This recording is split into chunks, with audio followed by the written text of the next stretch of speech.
ვეცდები რომ ამ საკითხებზე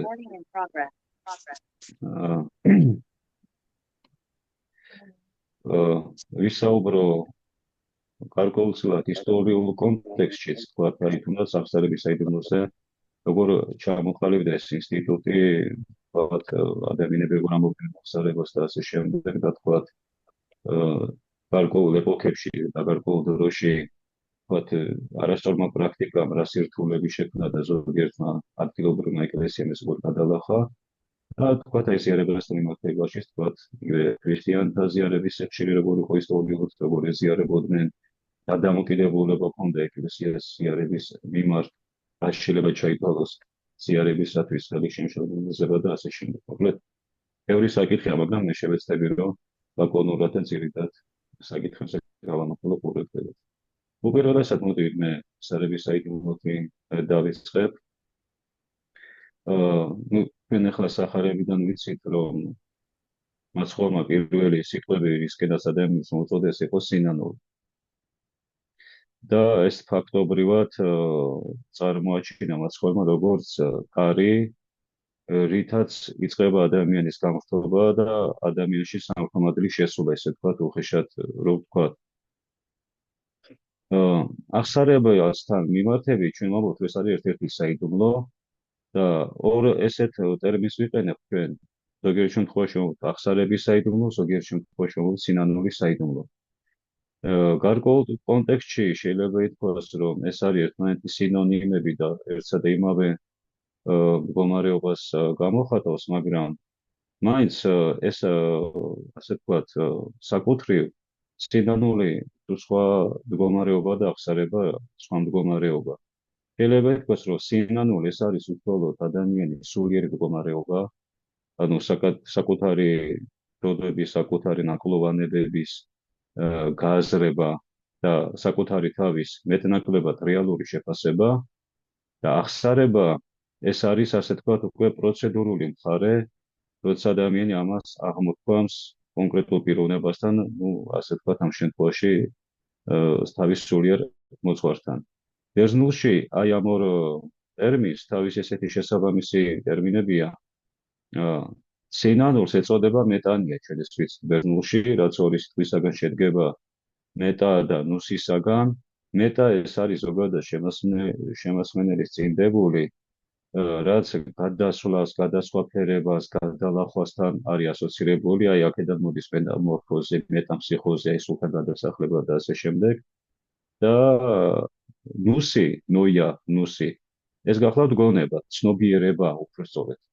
შესაბამისად მეტანია, მეტანუსია ეს ნიშნავს ცნობიერების შეცვლას, ცნობიერების ასე ვთქვათ შემოტრიალებას, კაი გაგებით გადაგვარებას და ასე შემდეგ. ანუ თუ დავაკვირდებით, აი ეს ბერძნული სახელწოდება ძალიან კარგად ცნის და შლის სინანულის, იგივე მეტანის მნიშვნელობას, რომ რა არის სინანული, რომ ადამიანი შეიძლება გარკვეული პერიოდი ცხოვრობს არასწორი ცხოვრებით, ან რაიმე მძიმე ქმედება ჩაიდინა, შეიძლება ამას შეფასება მისცა როგორც უარყოფით ქმედებას, ან თავის თავში გარკვეული თვისება უარყოფითად შეაფასა, მაგრამ აი, როდის ვამბობთ რა არის სინანული? სინანული რა მდგომარეობა? არა მხოლოდ შეფასება. შეფასებით იწყება, რა თქმა უნდა, ადამიანის გამოსწორება, მაგრამ რეალურმა სინანულმა გამოიწვიოს ადამიანის ასე ვთქვათ ცვლილება, ანუ გადასვაფერება. შეიძლება ითქვას, რომ აი აბსოლუტურად დაბნელებული ბოროტი ადამიანისაგან შეიძლება სინანულის შედეგად ჩვენ მივიღოთ ნათელი წმინდანი ადამიანი. ეს რა თქმა უნდა არის ასე ვთქვათ პროცესი, რომელიც ადამიანმა უნდა გაიაროს.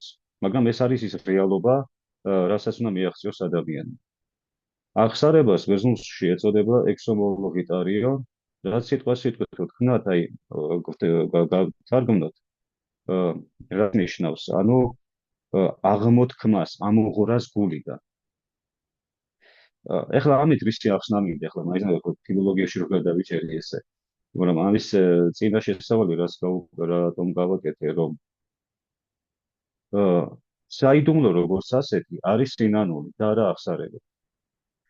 ანუ საიდუმლო როგორც წესია, ის რაც ჩვენ საეკლესიო საიდუმლოებს ვუწოდებთ, ძირითადად არის მდგომარეობა და არა პროცედურული მხარე. აი თუნდაც ანუ არა თუნდაც ხა ვამბობთ აი აღსარების საიდუმლო, ესეც არასწორია. საიდუმლო არის სინანულის მდგომარეობა. ანუ რეალურად რაც ახდენს ადამიანის შეცვლას და ასე თქვათ რის საფუძველზეც მართლაც ღმერთი ადამიანს განწმენს და პატიოს მიშეწოდებს. და აღსარება ან ექსომოლოგიტარიონი ანუ აღიარება აღმოჩნდა. ეს არის უკვე შედეგი აი ამ სინანულის, რომ იმ სინანულმა იყვანა ისეთ მდგომარეობამდე ადამიანი, რომ მას უკვე უნდა რომ ეს ყველაფერი ამოიღოს და ასე თქვათ მოძღვართან აღმოთქვას ეს ყველაფერი. მე რო ვთქვი რომ მდგომარეობა საიდუმლო და არა თქვათ უშუალო პროცედურა, ახლა იგივე აი თქვათ როდესაც პავლე მოციქულის აი სულ სხვა რამეს რო გადავიდეთ, ხო? აი ჯვრის ქორწინებაზე საუბრობს, რომ ეს არის დიდი საიდუმლო და თქვათ ქრისტესა და ეკლესიის ურთიერთობას ადარებს სულისა და ქმრის ურთიერთობას. აქაც ნახეთ რა არის, ახლა შევაკითხვა გაჩნდეს, რომ ჯვრის წერაზე საუბრობს პავლე მოციქული? რა თქმა უნდა არა, იმიტომ რომ მაშინ ჯვრის წერა ესეთი ფორმით არ იყო ჩამოყალიბებული. ეხლა საეკლესიო წესით ადამიანების დალოცვა და კურთხევა ყოველთვის ხდებოდა, მაგრამ ესეთი პროცედურა, რასაც ჯვრის წერას უწოდებთ, იმ დროს არ არსებობდა. შესაბამისად, პავლე მოციქული ცოლ-ქმრის ურთიერთობაზე, ანუ მდგომარეობაზე საუბრობს და არა რაღაც ქორწილის პროცედურას. ისევე როგორც ნათლობაში საიდუმლოს უწოდებთ არა იმდენად პროცედურას, ამდენადაც მდგომარეობას, რომ ადამიანი ამ პროცედურის შედეგად განათლდა სულიწმიდის მიერ. და ასე შემდეგ, მოკლედ, ასე რომ საიდუმლო უშუალოდ არის სინანული და არა თვითონ აღსარების პროცედურა. და რა არის აღსარების პროცედურა? რატო ამბობს ადამიანი აღსარებას? ახლა ჩვენ წაღან თქვით, რომ სინანულია ის მთავარი საფუძველი, რის საფუძველზეც ღმერთი ადამიანს წოდებს მიუტევს და ხდება ადამიანის რეალური შეცვლა. და თუ ეს არის საკმარისი, მაშინ რაღა აუცილებელი აღსარების თქმა, ხო? ანუ აღსარებას რატო ვამბობ? და ვამბობთ მოძღვართან. აი აქ ძალიან მნიშვნელოვანი საკითხია, რომ აღსარების თქმა არის აუცილებელი იმისათვის, რომ ეს არის მკურნალობის პროცესი, რომ ადამიანი განიპოვოს. ანუ ვთქვათ, აი როგორც ადამიანი რაღაცა იქცენით რომ დაავადდება, ჯერ მიდის დიაგნოზე, უდგენენ მას, ასე ვთქვათ, რა დაავადება სჭირს, ის ამის მიღები უნდა იყოს და უნდა გაიაზროს თავისთავად შემოადგენელი აღიაროს, ის ნამდვილად თავად არის, ის შემდეგად მიდის უკვე მკურნალ ექიმთან და იწყება მისი მკურნალობის პროცესი. აი აღსარება ეს ფაქტობრივად არის მკურნალობის პროცესი, სულიერი მკურნალობის პროცესი და სულიერი აღზრდის პროცესი. აი თვითონ ისტორიულ კონტექსტში მინდა ახლა მოკლე განხილვა გავაკეთო, როგორ ხდებოდა აღსარების თქმა, ანუ რა ცნობები გვაქვს ამასთან დაკავშირებით და როგორ ხდება. ახლა ძალიან მოკლედ რომ მივიხილოთ, ვიდრე რომ ამას არ დავხარჯო, საწყის ეტაპზე, თქვათ, აი პირველ 3 საუკუნეში ძირითადად საჭირო კიდევ დევნის პერიოდი იყო, ესეთი კონკრეტული სულიერი მოძღვრების ინსტიტუტი არ ჩანს. ძირითადად ქრისტიანი ადამიანები აღსარებას ამბობდნენ საჯაროდ, რომელთა მიტევებასაც, ასე ვთქვათ, პატიებასაც საჯაროდ ასევე აღესრულებდა ეპისკოპოსი, მღვდელმთავარი. ეხლა აქ ძალიან საინტერესო რომ ადამიანები რა სინანიებდნენ, აი ვთქვათ, როგორც ხდება, რომ ვთქვათ, აი მარხვა დამერღვა შემთხვევით, აი ოთხშაბათი და პარასკევი ყო რაღაც გვახსოვს, ან ბავშვს ხავუბრაზდი, ან მეუღლეს ხამაღლა მოყვირე, ან შურმის თვალით შეხედე ვიღაცას, თუ აი როგორ ვთქვათ, ამას მოგდნენ ღია. ახლა ესეთი რაღაცეები, რა თქმა უნდა, ესეთი მდგომარეობის გაცნობიერება ყველა ქრისტიანში იყო, მაგრამ აღსარება თავდაპირველად ეს იყო ეკლესიასთან შემორიგების გზა. ანუ რეალურად აღსარება და ესეთი საჯარო წოდების აღიარება სჭირდებოდა იმ ადამიანებს, ვისაც ჰქონდა ჩადენილი მომაკვდინებელი ცოდვა, ანუ ისეთი მძიმე ხარისხის ცოდვა, რის საფუძველზეც ხდებოდა მისი ეკლესიიდან დროებით განყენება, ანუ უზიარებლობით დასჯა. უზიარებლობით დასჯა ყველაზე დიდ საჭიროდ ითვლებოდა ეკლესიის ადრეულ პერიოდში, ვთქვათ, მორწმუნე ადამიანისათვის. რატო? უზიარებლობით დასჯა ეს ნიშნავდა, რომ ადამიანს დროებით შეერჩერებული აქვს ეკლესიის წევრობის სტატუსი. ანუ ეს არ იყო ეკლესიიდან განკვეთილი, ან ქრისტიანობას ჩამოშორებული, ამას არ ვაბობ, მაგრამ ეკლესიის წევრობის სტატუსის შეჩერება რაც გულისხმობდა, რომ ის პერიოდი ის არ იყო სრულფასოვანი ეკლესიის წევრი, თქვათ, ელემენტარული ვალღოთ, ჯვარს ვერ დაიწერდა, ნათლია ვერ გახდებოდა, მეჯვარე ვერ გახდებოდა და ასე შემდეგ.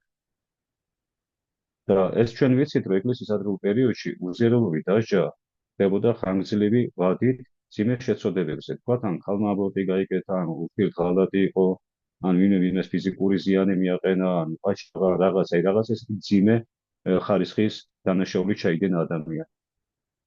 შესაბამისად, ადამიანი, რომელიც ესეთი ძიმე შეცოდებების გამო როგორც წესი, ეპისკოპოსის მიერ რჩებოდა ხანგრძლივი დროით უზიარებლობით, შეიძლება 5, 10, 15 წელი და ჩვენ ესეთი მითითებები გვაქვს ეკლესიის ადრეულ კანონებში. როდესაც ადამიანი აი ამ თავისი ეპიკემიის, ანუ საეკლესიო სასჯელის პერიოდს ამოწურავდა, ამის შემდეგ ეკითხებოდა მას ეპისკოპოსისაგან, ესე ვთქვათ, საბოლოოდ შენდობის ლოცვა, რის შემდეგაც უკვე ხდებოდა მისი ზიარებაზე დაშვება. ანუ ეს იყო ეკლესიასთან შემოერიგების გზა. ეს ადამიანი არის ნაპატიები. ჩვენ იმის ეგეთ არ ხდება ესეთი ცნობები, რომ ყოველი ზიარების წინ ან რაღაცა პერიოდულობით ადამიანები ესე კერძო ადამიანთან ახსენებას ამბობენ. აი რაც შეეხება სინანულის მოძღვართა ინსტიტუტის ჩამოყალიბებას, აი ამასთან დაკავშირებით ჩვენ პირველი ცნობები გვხვდება მე-4 საუკუნიდან. ნუ როგორც ჩანს ფრაგმენტულად უკვე სხვადასხვა ეკლესიებში იყო ესეთი შემთხვევები, მაგრამ აი ესეთი ოფიციალური ცნობა, რომელიც აღწერილი აქვს სოკრატე სქოლასტიკოს, ასევე სოზომენესას თავის საეკლესიო ისტორიაში.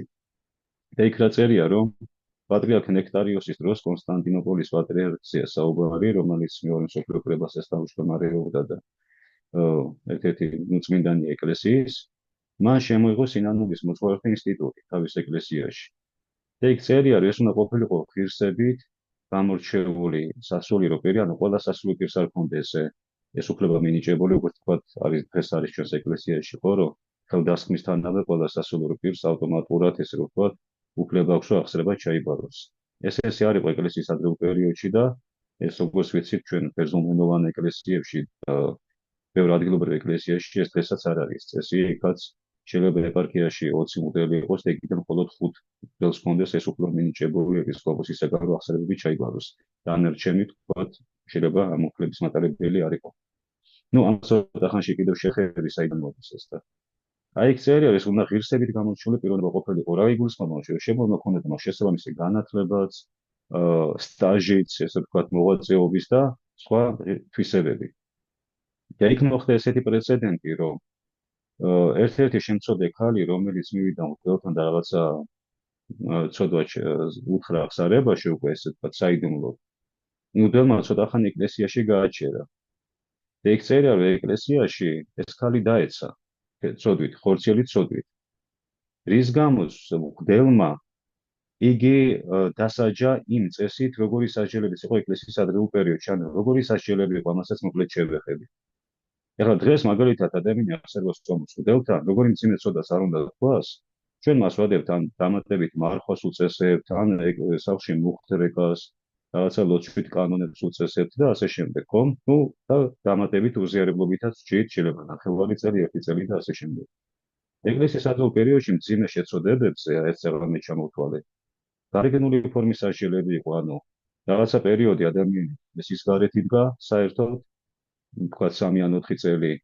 მერე ეკლესიის უკანა ნაწილში, ასე ჩვენ სტოლას უწოდებთ, ბოლოს შუა ნაწილში სხვა მოწმუნეებთან ერთად და ბოლოს უკვე ზიარების უფლება ეძლეოდა.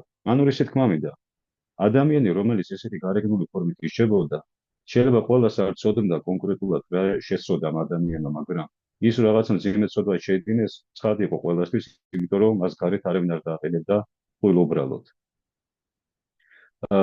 აი უკვე ბასილი დიდი ამბობს ესეთ რამეს, თავის თვალსაჩინო 52 კანონში, რომ ქალი, რომელიც ქმარს უღალატებს, თუმცა ეს არავინ არ არის ის არც ქმარმა, ანუ არ არის გამშვალებული, ანუ არ არის ხილებული მისი ეს შეცოდება.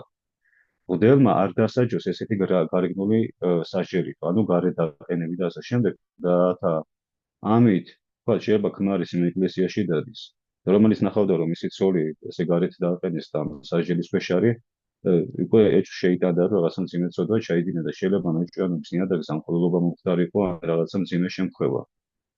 ან შეიძლება ქალს სირცხვილის გამო თავი მოეკლა.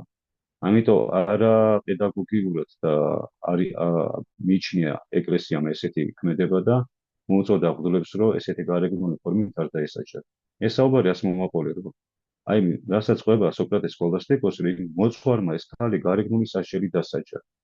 ამ დროს ეს ცოდვა არ იყო განშრომლებული, მისი ეს ხორცელი დაცება. და ხალხისათვის ცნობილი გახდა, თუ ის რაღაცა მძიმე ცოდვაში ჩავარდა, ანუ იქ საუბარია, რომ ერთ-ერთ მორშილსთან თუ დიაკონთან მოვიდა ესეთი შემთხვევა და აი, უნებლიეთ მოხდა გამჟღავნება მისი ამ შეცოდების. რამაც ხალხში დიდი ვნებათაღელვა გამოიწვია განკითხვა ეკლესიის და ნექტარიუსი იძულებული გახდა, რომ სინანულის მოძღვართა ინსტიტუტი დროებით აღეკვეთა თავის ეკლესიაში. და იქ წერია, რომ ისევ ეპისკოპოსებს დაუქვემდებარეს უფლება და დრო და დრო თავისი სინდისის დამხედვით, თუ ვინმე სამეში აწუხებდა, შეეძლო ეპისკოპოსთან მისულიყო აღსარებაზე. ან ესეთი სინანულის მოძღვართა ინსტიტუტი აღარ იყო.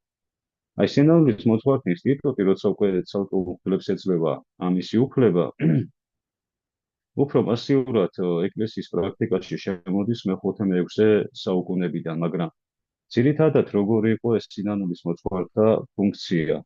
აი, მეწევამ ჩვენ დამინტერესდით, რომ რას ამბობდნენ მღვდელთან, ანუ აი ესეთ მძიმე შეცოდებებს მხოლოდ ადამიანი თუ თუნდაც აზრებს, ან რომ არხვა დაერღვა, ან რომ გულიანად ფერილოცა და ასე შემდეგ.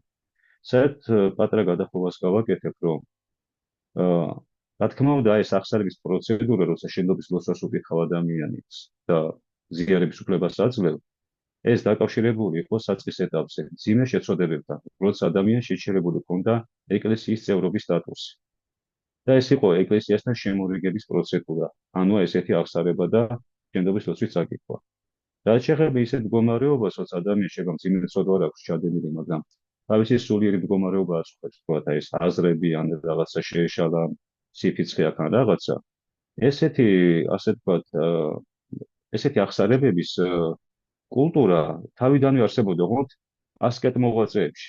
შეიძლება თავის დროზე ეს მონასტრებში ჩამოყალიბდა, როცა იქ ცალკეული უკვე ასკეტი მამები თავის სულიერ მოძღვრებთან, შეიძლება ყოველდღიური პროცესის ყოფილიყო ან რაღაცა პერიოდული, რომელიც მიდიოდა და თავის ამ სულიერ შინაგან ბრძოლებზე უყვებოდა თავის მოძღვარს, რომლისგანაც იღებდა რჩევა დარიგებას, თუ როგორ გამკლავებოდა აი ამ ასე თქვათ შინაგან შემოტევებს და თქვათ როგორ ემოღვაწევა და როგორ გასვლილიყო სულიერ. შეიძლება ითქვას, რომ აი სწორედ ეს მონასტერში ჩამოყალიბებული აი ეს კულტურა, აი ესეთი აღსარებების, თუმცა იქ როგორ იყო ახლა? ამას აღსარება ერქვა ამასაც. როცა თქვათ, თუნდაც ყოველდღიურად იქ მონასტრის წევრი ამას ასე თქვათ აღმოთქვამდა მოძღვართა, მაგრამ იქ ესე არ იყო, რომ თქვათ იმას შენდობის ლოცვას უკითხავდა და ამის შემდეგ ის ზიარების უფლებას იღებდა. და იმ პერიოდში ეკლესიის პირველ 1000 წლებში ესე რომ ვთქვათ, ჯერ კიდევ ესე არ იყო აი ეს წესი, რომ მონასტრის წინამძღვარი მღვდელი უნდა ყოფილიყო. როგორც წესი, მონასტრის წინამძღვრები სამღვდელო ხარისხის მატარებლები არ იყვნენ. შესაბამისად, ის პირდაპირ ესეთ შენდობის ლოცვას ვერ წაუკითხავდა, რაც ძირითადად არის ეპისკოპოსის პრეროგატივა კანონიკურად, ან ღვთლის ისიც ეპისკოპოსის თემართვით მისთვის მიცემული. მაგრამ აი ესეთი აღსარებების სტილი, ასე თქვათ, შემოვიდა უფრო მონასტრებიდან, ნელ-ნელა საერო ეკლესიებში და ძირითადად თამამ ფეხი მოიკიდა უფრო მეორე 1000 წლეულიდან. პირველ 1000 წლეულში ჩვენ მაინც და მაინც არ გვხვდება აი ესეთი ხშირი აღსარებების კულტურა სამრევლო ტაძრებში. აი ჯერ კიდევ თუნდაც კართაგენის კრების დროს, რომელიც მე-5 საუკუნეში გაიმართა, იქ არის მე-6 კანონი, სადაც ჩამოთვლილია თუ მღვდელს რისი უფლება არ აქვს, რაც არის უშუალოდ ეპისკოპოსის ხელმწიფების ქვეშ. და იქ სამი ძირითადი მსახურებაა ჩამოთვლილი, რომ ეს არის ასე ვთქვათ, მირონის მომზადება, ტაძრების კურთხევა და მესამე გახლავთ შენდობის მიცემა. აი იმ დროსაც კი ჯერ კიდევ არ ითვლებოდეს როგორც მღვდლის, ასე ვთქვათ, ავტომატური უფლება, რომ ხალხს შენდობა მისცეს, მაგრამ აი ამის შემდეგ ვთქვათ, ელსნელმა უფრო გავრცელდა ეკლესიის პრაქტიკაში და უკვე მასიურად დაიწყეს ეპისკოპოსობა მღვდლებისათვის ამ უფლების გადაცემა, მაგრამ არა ყველასთვის. პირველად, რომელმაც როცა ახსარება ერთგვარად გახდა ზიარების წინაპირობა, აი ესეთი ამის მსგავსი ბრძანება იქნა გამოცემული პაპი ინოკენტი მესამის დროს, დაახლოებით ეს არის მე-13 საუკუნის ზუსტი წლები, ახლა აღარ მახსოვს, რომელმაც გამოსცა ესეთი ბულა, ბრძანებულება რომის პაპმა, რომ საქმე რაში იყო, რომ იმ პერიოდში უკვე გაიშვიათდა მორწმუნეთა ხშირი ზიარება. აი, ხან შეიძლება წელიწადში ერთადაც კი აღზიარებული იყო ადამიანი. და მან გამოსცა ესეთი ბრძანება, რომ იმისათვის, რომ ადამიანმა ეკლესიის წევრის სტატუსი არ დაკარგოს, სავალდებულო გახდა, რომ წელიწადში ერთხელ მაინც, ანუ აღდგომას ემარხულა, ანუ ეს დიდი მარხვა დეცვა, ეთქვა აღსარება და შემდეგ ზიარებულიყო, რომ ამით ეკლესიის წევრობის სტატუსი შეენარჩუნებინა. აი, მოგვიანებით, აი ეს მიდგომა, რომ აი ამ მხრივ აღსარება გარკვეულწილად ზიარების წინაპირობა გახდა, თითქოს აქედან ეყრება საფუძველი, მაგრამ აქ არის გასათვალისწინებელი.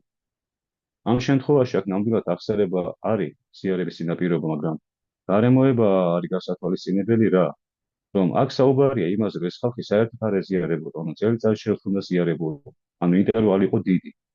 შესაბამისად, ერთი წლის განმავლობაში ადამიანს რომრავი რაღაცა ცოდვა ექნებოდა ჩადენილი. თუნდაც ყველაზე დიდი ცოდვა ეს იყო, რომ მოწყვეტილი იყო ზიარებას. სხვა არაფერი ცოდვა არ შეედინა. შესაბამისად, ის გარკვეულწილად ეკლესიასთან შემორიგება საჭიროებდა. და გავიხსენოთ რა, რატო დათვალა ეკლესიამ, რომ ერთწლიანი ზიარებლობა ფაქტობრივად უკვე წინაპირობა, რომ ადამიანმა ეკლესიის წევრობის სტატუსი დაკარგოს. აი, ცოტა ადრე დაუბრუნდეთ, ჩვენ გვაქვს მეექვსე მსოფლიო საეკლესიო კრების მე-80 კანონი, სადაც მითითება ესეთი, რომ დასრულიერო პირი ან ერის ადამიანი, რომელიც იმყოფება ქალაქში, ანუ სადაც არის ტაძრები და ყოველგვარი საპატიო მიზეზის გარეშე 3 კვირა ზედიზედ არ მივა ეკლესიაში, არ დაესწრება მსახურებას, ის უკვე ისჯებოდა უზიარებლობით და რაღაც საეკლესიო სასჯელი ედებოდა. და რატო იყო ეს დაწესებული? აი, 3 კვირიანად, ესე ვთქვათ, ეკლესიაში არ მისვლეს გადაბმულად, თუ რაღაც საპატიო მიზეზი არ ქონდა. უკვე სასჯელის წინაპირობა იყო. ანუ იქ როგორც არის განმარტებული სხვადასხვა კომენტატორების მიერ, რომ ეს ითვლებოდა, რომ ესე იგი ადამიანი რაღაც გულგრილობას იჩენს ეკლესიური ცხოვრების მიმართ, ესე იგი მას რაღაცების განცდა აღარ აქვს. ანუ ის აღარ ითვლებოდა ერთგულ ქრისტიან ადამიანად. და ეს ხდებოდა სწორედ მისი დასჯის პირობით. ანუ ესე იგი მეექვსე მსოფლიო კრების პერიოდში, ეს მე-7 საუკუნეა, სამკვირიანი უზიარებლობა და საერთო ღვთისმსახურებაზე დაუსწრებლობა უკვე ესეც ხდებოდა ერთგვარად ეკლესიის წევრობის შეშერების წინაპირობად, რომ უზიარებლობით დაესაჯათ ადამიანს. და მით უმეტესად ჩვენ თუ გავითვალისწინებთ ისეთ ინტერვალს, რასაც ქვია, რომ ერთი წელი შეიძლება ადამიანმა ღვთისმსახურებაზე არ იაროს, უკვე გასაგებია, თუნდაც მოგვიანებით პაპი ინოკენტი მესამის აი ეს ბულა. ეხლა ის თქმა მინდა, რომ იმ დროს კი ეკლესიები გაყოფილია ერთმანეთისაგან, მაგრამ აი ეს კულტურა ხშირი ზიარებისა, როგორც აღმოსავლეთში, ისე დასავლეთში ეს საერთო იყო, ანუ რომ ქრისტიანი ადამიანები ხშირად ეზიარებოდნენ.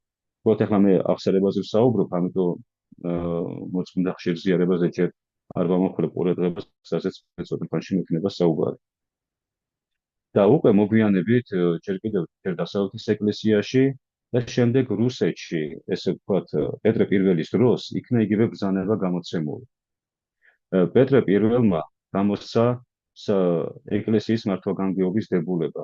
მოგეხსენებათ, ეს არის ისეთი პერიოდი, როცა ეკლესია და სახელმწიფო არ იყო ერთმანეთისგან გამიჯნული. ანუ ჩვეულებრივ სახელმწიფო იღებდა შიდა საეკლესიო კანონებსაც და ანტიკიდან აქტიურ მონაწილეობას იღებდა საერო ხელისუფლება. და ესეთი მართლგანგიობის დებულების მაგვარი კონსტიტუცია გამოსცა პეტრე პირველმა. და იქ არის ესეთი ჩანაწერი აღსარებასთან მიმართებით. იმისათვის, რომ მორწმუნე ადამიანმა ეკლესიის წევრობა შეინარჩუნოს, ანუ ფაქტობრივად იმეორებს იმასაც ინოკენტი მესამე გამოსცა, რომ წელიწადში ერთხელ მაინც უნდა ეზიაროს აღდგომას, ვისთვისაც ის უნდა მოემზადოს მარხვით და აღსარება. ანუ აღსარებაც აქ გახდა წინაპირობა იმისათვის, რომ ადამიანი ეზიაროს, მაგრამ კონტექსტი გასაგებია, რომ მთელი წელი უზიარებელი იყო ადამიანი და ამიტომ აღსარების გარეშეც ვერ მივიდოდა ზიარებას, ანუ გარკვეულწილად მისი ეკლესიასთან შემოვრიგება უნდა მომხდარიყო. და იქ ცოტა ესეთი უხერხული კანონიც იქნა მიღებული, ჩანაწერია, რომ მღვდლები, რომლებიც მოისმენდნენ აღსარებაში ისეთ დანაშაულს, რაც სიცხლის სამართლის დანაშაულად ფასდება სახელმწიფო კანონით, ამაზე მღვდელს შესაბამისი სამსახურებისთვის უნდა ევუწყებინა. ანუ ამისი დაფარვის უფლება არ ჰქონდა. ეს ფაქტობრივად ახლა ეს მეორე საკითხი, ანუ ამდენად საიდუმლოდ უნდა შეინახოს მღვდელმა აღსარება, ამასაც ცოტა ხანში შევეხები. ვთქვათ, მე ჯერ მინდა აი ამ აღსარების მდგომარეობაზე ვისაუბრო და ერთგვარ წინაპირობაზე, რამდენად იყო ეს ზიარების წინაპირობა, უაუცილებელი წინაპირობა ზიარებისათვის. აი უკვე მოგვიანებით ნელა რაღაცნაირად რახანის აღსარება გარდა იმისა, რომ ეკლესიასთან შემორიგების წინაპირობა იყო, ერთგვარად სახელმწიფოსთვის როგორ ვთქვათ, უხერხული ისა, მაგრამ უსაფრთხოების უშიშროების სამსახურსაც წევდა ეს, რომ ანუ უგდლების თუ რამეს მოისმენდნენ ისე თითქოს და საერო ხელისუფლის ან ზოგადად სახელმწიფოს უსაფრთხოებიდან გამომდინარე, ეს უნდა ეუწყებინა შესაბამისი სამსახურებისათვის. აი, სხვადასხვა ისტორიული კონტექსტიდან გამომდინარე არის აზრით ჩამოყალიბებული, რომ ერთი ის ბრძანება, რომ ერთ წელიწადში ერთხელ იქნა თქვა, მაგრამ მაინც ზიარების წინაპირობა გახდა აღსარება და მეორეს მხრივ აღსარება მის ფუნქციად შეიძინა როგორც ქვეყნის უსაფრთხოებაზე ზრუნვის, აი ამ მხრივ მოხშირდა უკვე თითქმის ყოველი ზიარების წინ აღსარების თქმა. აი ამაზე უკვე მოგვიანებით მე-20 საუკუნეში, როგორც არასწორ პრაქტიკაზე, საუბრობს ერთ-ერთი ცნობილი საეკლესიო ღვთისმეტყველი თეოლოგი, რომელიც რუსეთის საზღვარგარეთის ეკლესიის წარმომადგენელი იყო, პროტოპრესვიტერი ალექსანდრე შმემანი. ალექსანდრე შმემანს აქვს ერთი ესეთი მოხსენება, რომელიც მან 1962 წელს ვარცდები, მისწერა რუსეთის საზღვარგარეთის ეკლესიის სინოდს. ანუ ეს ცელი მოხსენება. და რას ეხება ამ მოხსენებაში? აი ამ აღსარების ერთგვარად წინაპირობას ზიარებისათვის. რომ რამდენად სწორია ეს თუ არ არის სწორი. ალექსანდრე შმემანი ცალსახად უარყოფითად აფასებს აი ამ პრაქტიკას, რომ უკვე იმ დროს ჩამოყალიბებული იყო ესეთი წესი, რომ ყოველი ზიარების წინ მორწმუნეს უნდა ეთქვა აღსარება. თორე და ვერ ეზიარებო. ამან გამოიწვია ის, რომ რადგანაც ყოველი ზიარების წინ მღვდელი ეხლა ათობით და 100 ადამიანისაგან აღსარებას ვერ მიიღებდა, ამიტომ თითქოს ერთგვარი რეგლამენტი ჩამოყალიბდა, რომ ხელოვნურადაც ადამიანი ხშირად არ უნდა ზიარებულიყო. არამედ თქვა წელიწადში 4-ჯერ ან რაღაც ბოლოდ მარხვებში და ასე შემდეგ. რამაც ფაქტობრივად ადამიანები ანუ ზიარების პროცესს ჩამოაშორა. და ალექსანდრე შმემანი რაზეა ამახვილებს ყურადღებას და ეს ძალიან სწორი ანალიზია, რომ ადამიანი ქრისტიანად თუ იქნა სახმული და ანუ ღმერთთან ურთიერთობაში, ის უნდა იყოს ქრისტეს სისხლის და ხორცის მაზიარებელი, რაც ღმერთმა აღთქმად დაუდო მოციქულებს და მათი სახით ყველა ადამიანს, როგორც გლებს, ისე არის ადამიანებს. და აი აღსარების აი ამ პრაქტიკამ, რომ ყოველი ზიარების წინ დაახსარება ეთქვა ადამიანს და შესაბამისად ამან გამოიწვია მეორე ის ხარვეზი, რომ უკვე ხელოვნურადაც ხშირად არ უნდა ზიარებულიყო ადამიანი. ფაქტობრივად ადამიანებმა ეკლესიაში დაიწყეს ზიარება, როგორ ღვთისმსახურებას კი ესწრებოდნენ, დადიოდნენ ეკლესიაში, მაგრამ ზიარების გარეშე. და მას რეგლამენტით ჯერ არ ეკუთვნოდა ზიარება. და შემამანი რას ამბობს, რომ ამას უკაიგებს პროტესტანტულ მდგომარეობასთან. აი, პროტესტანტებს აქვს ეს, რომ იქ ღვთისმსახურებას ესწრებიან, ნუ ზიარების პროცესიც კი აქვს, მაგრამ პროტესტანტებისთვის ზიარება არ არის წამყვანი, იქ ამ საიდუმლოს არც აღიარებენ. პროტესტანტული სწავლების ზიარება ეს არის უბრალოდ გახსენება საიდუმლოს ერობის და არა რეალური სისხლი და ხორცი მაცხოვისა, რასაც მართლმადიდებელი ეკლესია, ასე თქვათ, გვასწავლის. ამიტომ იქ პროტესტანტულ ეკლესიაში წამყვანი არის სახარების განმარტება, წმინდა წერილი სოდნა და აი ქადაგების მოსმენა, ანუ ქადაგება პრიორიტეტია, ასე ვთქვათ, პროტესტანტულ ღვთისმსახურებაში და არა უსისხლო მსხვერპლშეწირვა, ანუ წმინდა ზიარების საიდუმლო. და ფაქტობრივად მართლმადიდებელი ეკლესიაც მეტნაკლებად აი ამას დაემსგავსა, რომ მრევლი, რომელიც განყენებული იყო ხშირი ზიარებისაგან და მხოლოდ ღვთისმსახურების მოსასმენად მოდიოდა, რაც ესეთი უკვე პროტესტანტულ სულიერ მდგომარეობას დაემსგავსა, რომ რაც არსობრივია, იმას ვერ იღებდა ადამიანი. მარტო ქადაგებას ისმენდა და მიდიოდა. ეხლა ამ ქადაგების და იმის ურთიერთმემართებაზეც მინდა ეხლა კარგად გავმარტო. რა თქმა უნდა, ქადაგება ერთ-ერთი წამყვანი ნაწილია და ჩვენ ამაზე საეკლესიო კანონებიც კი გვაქვს, რომ რაც უფრო ხშირად უკეთესია, მაგრამ განსაკუთრებით კვირა დღეებსა და საეკლესიო დღესასწაულების დღეებში ეპისკოპოსი უპირველესად და მათ შორის მღვდელიც ვალდებულია, რომ ერი განსწავლოს, ანუ იქადაგოს. ეს პირდაპირ მითითება გვაქვს კანონების თქვა, აი მოციქულთა 58 კანონი გვაქვს, ასევე მეექვსე მსოფლიო კრების 19 კანონი და ასე შემდეგ. ეს ვალდებულება მღვდელს აკისრია. მაგრამ მოტი პატარა ის გავიხსენოთ, ისტორიული ექსკურსი გავაკეთოთ. აი თუნდაც ლიტურგიის დროს, როდის ქადაგებდა მღვდელი. ჩვენ ისტორიული წყაროებით ვიცით, რომ მღვდლები ძირითადად ქადაგებდნენ სახარების წაკითხვის შემდეგ. ანუ შუა ლიტურგიის დროს, ესე რომ ვთქვა. და რატო ხდებოდა ამ დროს? ერთი მიზეზი ამის გახლდათ ის, რომ აი იმ პერიოდში მე გითხარით, რომ აი ვინც უზიარებლობით იყო დაშლილი, ან ჯერ კიდევ მონათლავი, ანუ ეგრეთ წოდებული კათეკმნებები, ხო? და ემზადებოდა ნათლობისთვის. ისინი ღვთისმსახურებას ესწრებოდნენ სახარების წაკითხვის ჩათვლით და მე უნდა დაეტოვათ ტაძარი. ანუ ეგრეთ წოდებული მართალთა ლიტურგიაზე, როცა უკვე ევქარისტიული კანონი იწყება და ღვთისმსახურება, იქ უკვე მოუნათლავს ან ძიმე ცოდვაში ჩავარდნილ ადამიანს იქ დასწრების უფლება აღარ ჰქონდა. და იმისათვის, რომ თლათ ესე თქვა სულიერად დაუყურებელი არ წასულიყო ადამიანი, ამიტომ ყოველი სახარების წაკითხვის შემდეგ ყველი მაშინვე ქადაგებდა წირვის დროს. რო ეს სახარება განემარტა მათთვის და სახარების სული სკვეთება და ბადრას წაიკითხა, დაიყო იმისი რეალური შინაარსი. და ამის შემდეგ უკვე იწყებდა ღვთისმსახურება და კულმინაცია ღვთისმსახურებისა იყო ზიარება. აი ანტიოქიის ადგილობრივი საეკლესიო კრების მეორე კანონში ესეც ამითითებული, რომ ის ადამიანებიც კი ვინც არ ეზიარებიან რაღაცა მიზეზით, მაგრამ ღვთისმსახურებას ბოლომდე დასწრების უფლება აქვთ მინიჭებული. ნუ დატოვებენ თავისი ნებით ეკლესიას იმაზე ადრე, ვიდრე ადამიანთა გამოხსნის საიდუმლოს ნახველები არ გახდებიან. რა იგულისხმება ამაში? ანუ ადამიანთა გამოხსნის საიდუმლოს ნახველები როგორ უნდა იყოს? რომ აი ეს პურისა და ღვინის ფორსა და სისხლად შეცვლა და როცა უკვე მღვდელი საზიარებლად ბარძიმით გამოდის გარეთ, აი ამას გულისხმობდა, რომ ეს ამ სვეტლის აღსრულების თვითმფრინავი უნდა იყოს ადამიანი, რის გამოც უნდა ღმერთს მადლობდეს. ამიტომაც ქვია ლიტურგიას მეორენაირად ევქარისტია, ანუ რას ვმადლობთ, ეს ვმადლობთ ჩვენი გამოხსნის გამო, რაც ჯვარზე მსხვერპლის გამო. და ანუ ეს არის კულმინაცია ღვთისმსახურების. ანუ რისი თქმა მინდა, რომ აი პროტესტანტულ ეკლესიაში კულმინაცია ქადაგება. მართლმადიდებელი ეკლესიის სწავლებით კულმინაცია არის, ასე ვთქვათ, წმინდა ზიარება. და სხვათა შორის ახლა ჩვენს დღევანდელ პრაქტიკაში ხო ღვთისმსახურების დროს ჩვენ ესე ვართ მიჩვეული, რომ კულმინაცია არის მაინც ქადაგება. ანუ რევს ვაზიარებთ და ბოლოს უკვე როცა ჩამოლოსვა ხდება, ბოლოს ვამთავრებთ უკვე მოძღვრის ქადაგებით და ამის მერე მიდის ხალხი სახლებში. ეს რა თქმა უნდა არც დარღვევაა და არც დანაშაული, მაგრამ ესეც ასე ვთქვათ დასავლური პრაქტიკაა შემოსული ჩვენს ეკლესიებში. ანუ რეალურად ის ქადაგებაც უნდა იყოს ზიარებისთვის მომზადება კიდევ ერთხელ.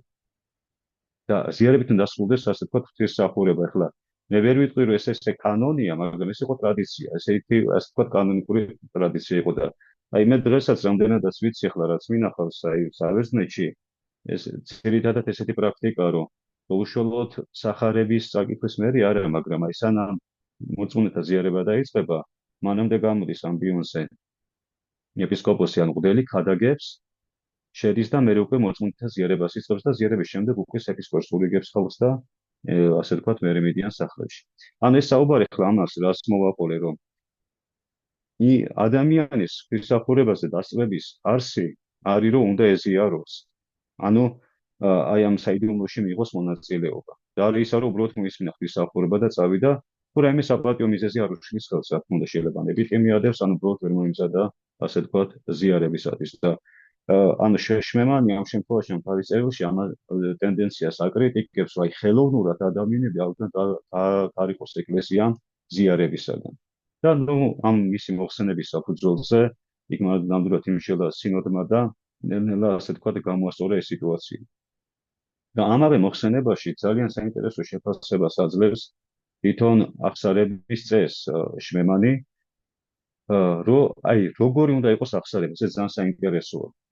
შმემანი ამბობს ამ თავის მოხსენებაში, რომ აი ძირითადად ორი ესეთი მიმართულება აღსარებას, რომელიც არც ერთ მათგანი არ არის მართლმადიდებლური სულისკვეთების. ერთი ეს არის ან კათოლიკური, ესე ვთქვათ, იურიდიული მიდგომა აღსარებისადმი და რას გულისხმობს იურიდიულობაში. რომ თუ ადამიანმა აღსარება არ თქვა, მას წოდები არ ეპატიება. აუცილებლად მივიდეს მღვდელთან, თქვას აღსარება, ანუ რაც დააშავა, მღვდელმა უნდა წაუკითხოს შენდობის ლოცვა, რის შემდეგაც თითქოს და ეს ავტომატურად თავისუფლებულად ითვლება თავისი წოდებისაგან. და ეგრევე შეუძლია მივიდეს ეზიარებას. ან ნახეთ რისი თქმა მინდა იურიდიული წოდება ამის, რომ შეიძლება ადამიანი სინანულში არ არის, ანუ მეტანიას არ განიცდის, ანუ გონების შეცვლას. უბრალოდ მან იცის, რომ იმისათვის რომ ეზიაროს, ხლა რაღაცა უნდა თქვას აღსარებაში. და თითქოს ღვთელმა თუ წაუკითხა შენდობის ლოცვა, თითქოს ავტომატურად ნაპატიება თითლება და თითქოს განწმენდების ინდისით შეუძლია ეზიაროს. და თვითონ რამდენად განისდის ამას, რამდენად მიხვდა თავის შეცოდებებს, რამდენად მუშაობს საკუთარ თავზე, აი ამას უკვე ყურადღება აღარ ექცეოდა. ამიტომ ამბობს რაღაც იურიდიულ აქტამდე დაიყვანა კათოლიკურმა ეკლესიამ, ვთქვათ, აი და თეოლოგიამ აღსარება. მეორე არის პროტესტანტული, ასე ვთქვათ, აი პროტესტანტში გულისხმობს ფსიქოლოგიური პროცესი. ანუ ადამიანი მივიდა აღსარებაზე და პრობლემების გადალახვის გზებს ეძებენ ერთად, ბრეული და მოძღვარი. ეს მეტნაკლებად უფრო ახლოსაა ჩვენს მართლმადიდებლურ გაგებასთან აღსარებისთან, რომელსაც არ არის ბოლომდე სწორი. ანუ რა, მაგალითად ადამიანს აქვს სამსახურში პრობლემა თავის უფროსთან. თქვათ ის ადამიანი ან ცოტა დიქტატორულად ექცევა, ცუდად ექცევა თანამშრომლებს, ეს ითრგუნება თანამშრომლი და მიდიხარ მოძღვართან ამას უყვები. და ანუ მოძღვარი ამ შემთხვევაში უფრო რაღაც ფსიქოლოგის ფუნქციას ასრულებს, ანუ გასწავლის შენ, რომ აი როგორ არ მიიტანეს გულთან ახლოს, როგორ გადალახო, აი თამდებლად მიუდგე, რომ შენ არ დაისტრესო ზედმეტად და უბრალოდ ამ ადამიანთან, ან ესეთ ადამიანთან ისწავლო თანამშრომლობა. რეალურად რაშიც კარგი ფსიქოლოგმა შეიძლება უფრო კარგად დაეხმაროს ადამიანს, რომ სამსახურში თანამშრომელთან ან თავის უფროსთან გული ურთიერთობა იქონიოს. და შეიძლება კითხვა გაჩნდეს, რომ აბა რაღა აღსარება ახლა რეალურად ხო ჩვენ ესე ვართ, რომ ადამიანთან აქვს პრობლემა ძირითადად და ამის მოგვარება ცდილობს. რეალური აღსარება რა არის? კი, ადამიანური ურთიერთობებში გაჩენილი პრობლემებიც უნდა თქვათ მოძღვართან, მაგრამ აღსარებაში ჩვენ ვამბობთ ჩვენს ნაკლოვანებებს. აი, თქვათ რომ რისხანებთ, ადამიანს ყენას ვერ პატიობთ. ანუ ეს შეიძლება გარეგნულად რო ავიღოთ, ხო, ობიექტური მიზეზი არსებობს, თქვათ ვიღაცაზე გაბრაზებულები ვართ, ან ვიღაცაზე გაბოროტებულები, ან რაღაცა, მაგრამ თქვათ, როცა უკვე ადამიანს ქრონიკულად აწუხებს ესეთი შინაგანი მდგომარეობა, რეალურად მოძღვართან ერთის ხელ შეიძლება ეს ამბავიც აღწერო, რამ განაპირობა შენ ეს მდგომარეობა, მაგრამ რეალურად უფრო მოძღვართან მიდიხარ, რომ როგორ გათავისუფლდე აი ამ ანკიერი თვისებებისაგან. ან ეს უნდა იყოს კურნალობის პროცესი და არა ფსიქოლოგიური გზით პრობლემების მოგვარების საკითხი. რაც სამწუხაროდ, აი ხშირად უფრო ესეთ სახეს იძენს ჯერ მოძღვრის და მრევლის ურთიერთობა, ვიდრე თქვათ ნამდვილი კურნალობის პროცესი. და ანუ აი შემამანი ამ წერილში ამასაც ეხება, რომ არიან სულთა იურიდიული აქტი, ან არის ესეთი ფსიქოლოგიური. რო თითქოს აი ეს ნამდვილი არსი აღსარების და უფრო კურნალობას უკავშირდება. ეს თითქოს აი ამის მიღმა დარჩენილი და უფრო რაღაც მეორე ხარისხოვან ხასიათს ატარებს. ანუ საბოლოო ჯამში ახლა რო შევკრა ეს თემა აღსარებასთან მიმართებით და თითქმის 1 საათია რომ საუბრობთ და აი ზიარებაზეც რო ვისაუბრო, მე რო თქვენ კითხვებს გავცემ პასუხს. ან რისი თქმა მინდოდა რომ რა თქმა უნდა ახლა აღსარება ისეთი იშვიათი არ უნდა იყოს როგორც ეკლესიის საწყის ეტაპზე, რომ ეს მხოლოდ ეკლესიასთან შემორიგების გზა იყო და მაინც წინა წოდებში ჩავარდნას არ უნდა დაელოდოს ადამიანი. და მაინც მეორე პრაქტიკა, რაც ჩვენს ეკლესიაშიც იყო გავრცელებული და მე ვთვლი, რომ დღემდე არის გავრცელებული, რომ აი სავალდებულოდ მიაჩნია ადამიანს ყოველი ზიარების წინ და თქვას აღსარება, მე უბრალოდ იმას გავუსვი ხაზი, რომ ესეც რა თქმა უნდა არასწორი პრაქტიკაა და რაც თავარია აღსარების პროფანაცია არ უნდა მოხდეს ამით. რომ თითქოს მე ზიარებისათვის ბილეთი მჭირდება რომ ვეზიარო, ისე როცა მე შეიძლება რეალური განცდა არ მაქვს საკუთარი მდგომარეობის. და აი ამიტომაც რა თქმა უნდა ზიარებასა და აღსარებას შორის სამხედრო რეგლამენტი არ არის. ანუ ისე თქმა უნდა ახლა თუ რაც მე ცოტა ადრე ვახსენე, რომ ერთი წელი არ ზიარებულ ადამიანი ახლა პირდაპირ ზიარებაზე ვერ მისცემ ხდები და რა თქმა უნდა ეს ადამიანს უნდა გაისაუბრო, თუნდაც ის რომ მოწყვეტილი იყო ამდენი ხანი ეკლესიურ ცხოვრებას. ეს უნდა აღსარებაში თქვას, მაგრამ აი ადამიანი მრევლი, რომელიც არის მოქმედი მრევლი, ანუ აქტიურად არის ეკლესიაში, ოთხშაბათ პარასკევის მარხვებსაც ინახავს, ლოცულობს და ასე ვთქვათ, რაღაცა მოხიშად თქვა სტანდარტული ცხოვრების ცხოვრობს, იქ რა თქმა უნდა ყოველი ზიარების წინ ეს აღსარებით თქმა არ არის სავალდებულო და რაღაც ესეთი წინაპირობის სახე არ უნდა მიიღოს აღსარება. ახლა მე რაც ვიცი იგივე საბერძნეთში აი და უფრო ბერძნულოვან ეკლესიებში და მგავლენის ეკლესიებში ხლა რაც მეკითხავს ესეთი რეგლამენტი არ არის ამდენად ხშირად მოთხოვს ადამიანმა აღსარება. ამას მაინც ადამიანი აგვარებს თავის სულიერ მოძღვართან ურთიერთობაში, ახლა თელმა თვითონ უკეთესად იცის თავის დროებთან მიმართებით ინდივიდუალურ დონეზეც კი ის რა სიხშირით თქმულოს აღსარება. თქო მე რას ვამბობ? მე ამაში რა თქმა უნდა მზნაჭილს არ ვიჭრები და ყველა მღვდელი ამხრივ უკვე მოსილია რეგლამენტი თვითონ განსაზღვროს მოგთან შეთანხმებით, რომ ჩვენ სავალდებულო არ უნდა გვეგონოს ეს. და ეს თვითონ ახე ადამიანის არაჯანსაღ მდგომარეობას უწყობს ხელს, რომ თქოს აღსარება რა ხან თქვი ავტომატურად ნაპატიები ვარ, მაშინ როცა რეალური განცდა არ მაქვს და თუ არ თქვი და თითქოს ამით წყალწაღებული ადამიანი. აი რაღაცა ესეთი არა სწორი შეხედულება და არასწორი ეს თქვა თეოლოგიური ხედვა არ უნდა ჩამოყალიბდეს აღსარებასთან მიმართებით. ეს უნდა მომდინარეობდეს სინანულიდან და ასე თქვა უკვე აღსარებით გაფორმდეს აი ადამიანის ესეთი მდგომარეობა. ნუ რაც გამოჩა მე კითხვებით შევასოთ და რა შეეხება ზიარებას ძალიან მოკლედ შევხედე აი ამ საკითხს ზიარების სიხშირეს თუ რა სიხშირით ეზიარებოდა ხალხი ეკლესიის ადრეულ პერიოდში. ნუ ეს საყოველთაოდ ცნობილი ახლა ამრავი როგორც ისტორიული წყაროებით, ასევე წმენდანთა ნაშრომებში, რომ ნუ ყოველ კვირას ნამდვილად ეზიარებოდა ხალხი და შეიძლება კვირაში რამოდენიმეჯერაც კი. ჩვენ გვაქვს წყაროებში ესეთი ცნობები, რომ გარდა ლიტურგიაზე დასწრებისა, როცა ხალხი ყოველთვის ეზიარებოდა, თქვა კვირა დღეს, სახლშიც მიქონდა წმინდა ზიარება და იქ მე თვითონ ადამიანები ეზიარებოდნენ. აი მე აქ ამოწერილი მაქვს, რომ სახლში გატანება ზიარების, აი მე ვამბობ პირველი 3-4 საუკუნის განმავლობაში რა მიზეზებით ხდებოდა, ანუ რა მიზეზით ატანდა მღვდელი სახლში ზიარებას მოწმუნეებს. პირველი რა, რომ მოწმუნე 4 პარასკევსაც ზიარებულიყო სახლში, ახლა მაშინ ეგ წირვები ეს ხშირად არ ტარდებოდა მithumetes დევნის პერიოდში. და არა თუ მარტო 4 და პარასკევს, თქვა, იქ შეიძლება ყოველდღიური ზიარების პრაქტიკაც კი გვხდება. მაგალითად, თავის ერთ-ერთ ეპისტოლეში ნეტარი იერონიმე მიმართავს ერთ-ერთ ქალს, რომელიც წარმართლიდიდებულის ცოლი იყო. დაეუბნება, რომ დილაობით როცა ეზიარები, თუ მათ მიიღერო, შენმა ქმარმა ეს არ შეამჩნიოს და არ იფიქროს, რომ იქამდე სანამ თქვენ ისაუზმებ, რომ შენ მის გარეშე რაღაცა სხვა საკვებს იღებ და ამით აბრკოლება არ შეგიქმნას. და ეს წერილი პირდაპირ მიუთითებს იმაზე, რომ მოწმუნე ადამიანები თვითონვე ესე ყოველდღიურად ეზიარებოდნენ. ანუ ჯერ მაშინ ესეთი აკრძალვა არ იყო დაწესებული, რომ აი განსაკუთრებული მომზადება წიროზე დასწრება, რომ ეს ზიარება მიიღო. ანუ რაღაც ესეთი დაშვება იყო. ამას განაპირობებდა ის ძიმე მდგომარეობა, რომ ეს იყო დევნის პროცესი, დევნის პერიოდი და რაღაც ეს სულიერი ნუგეში უფრო მეტად სჭირდებოდა ადამიანებს. მეორე ეს იყო უძლურების საზიარება, თქვა ის ადამიანი, ვინც ფიზიკური უძლურების გამო ვერ მიდიოდა ზაში ღვთისმსახურებაზე, მის ახლობელს, მეზობელს ანათესავს, ძელი ატანდა, რომ მისთვის სახლში მიეტანათ ის თვითონ ზიარებულიყო. ასევე მოგზაურობისთვის ატანდა. აი თქვა ადამიანი შეიძლება სამოგზაუროდ რაიმე საქმით წასულიყო შორს და შეიძლება გზაში ერთი კვირა 10 დღე ან 20 დღეც მოუწევდა, ხო ახლა მაშინ ტრანსპორტი ესეთი არ იყო, რაც დღეს და უფრო დიდი დრო სჭირდებოდა.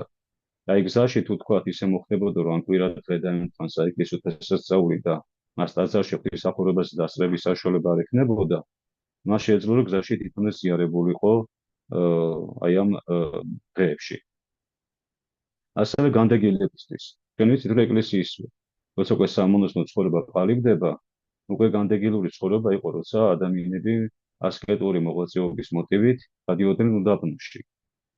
და ესეთი ტრადიცია იყო, რომ განდეგილები დრო და დრო ან წელიწადში ერთხელ, ან წელიწადში ორჯერ, ან შეიძლება 3 წელიწადში ერთხელ გააჩნია ვის როგორი რეგლამენტი ჰქონდა დაწესებული, ჩადიოდნენ მონასტერში. ძირითადად აღდგომა დღეს. და ამ დროს, როცა იქ ეზიარებოდნენ, დამატებით ზიარებაც მიქონდათ, რომ მე უკვე უდაბნოში ყოფნის დროს თვითონვე ზიარებულიყვნენ და ამას მოკლებული არ ყოფილიყვნენ. მაგრამ ჩვენ ვიცით ისეთი განდეგილები, რომელიც ერთად ეზიარებოდა თქვა უდაბნოში ერთხელ რომ გავიდე ის ადამიანებს ნახე გაყავდა ვიდრე მის გარდაცვალებამდე. ასევე იმ ადამიანებისათვის, ვინც სხვა რაიმე საპატიო მიზეზით ძილვას ვერ ეძებოდა. შეიძლება ან საქმიდან გამომდინარე, ან შეიძლება ქმარმა არ გაუშვა წარმართის ცოლი იყო ან რაღაცა.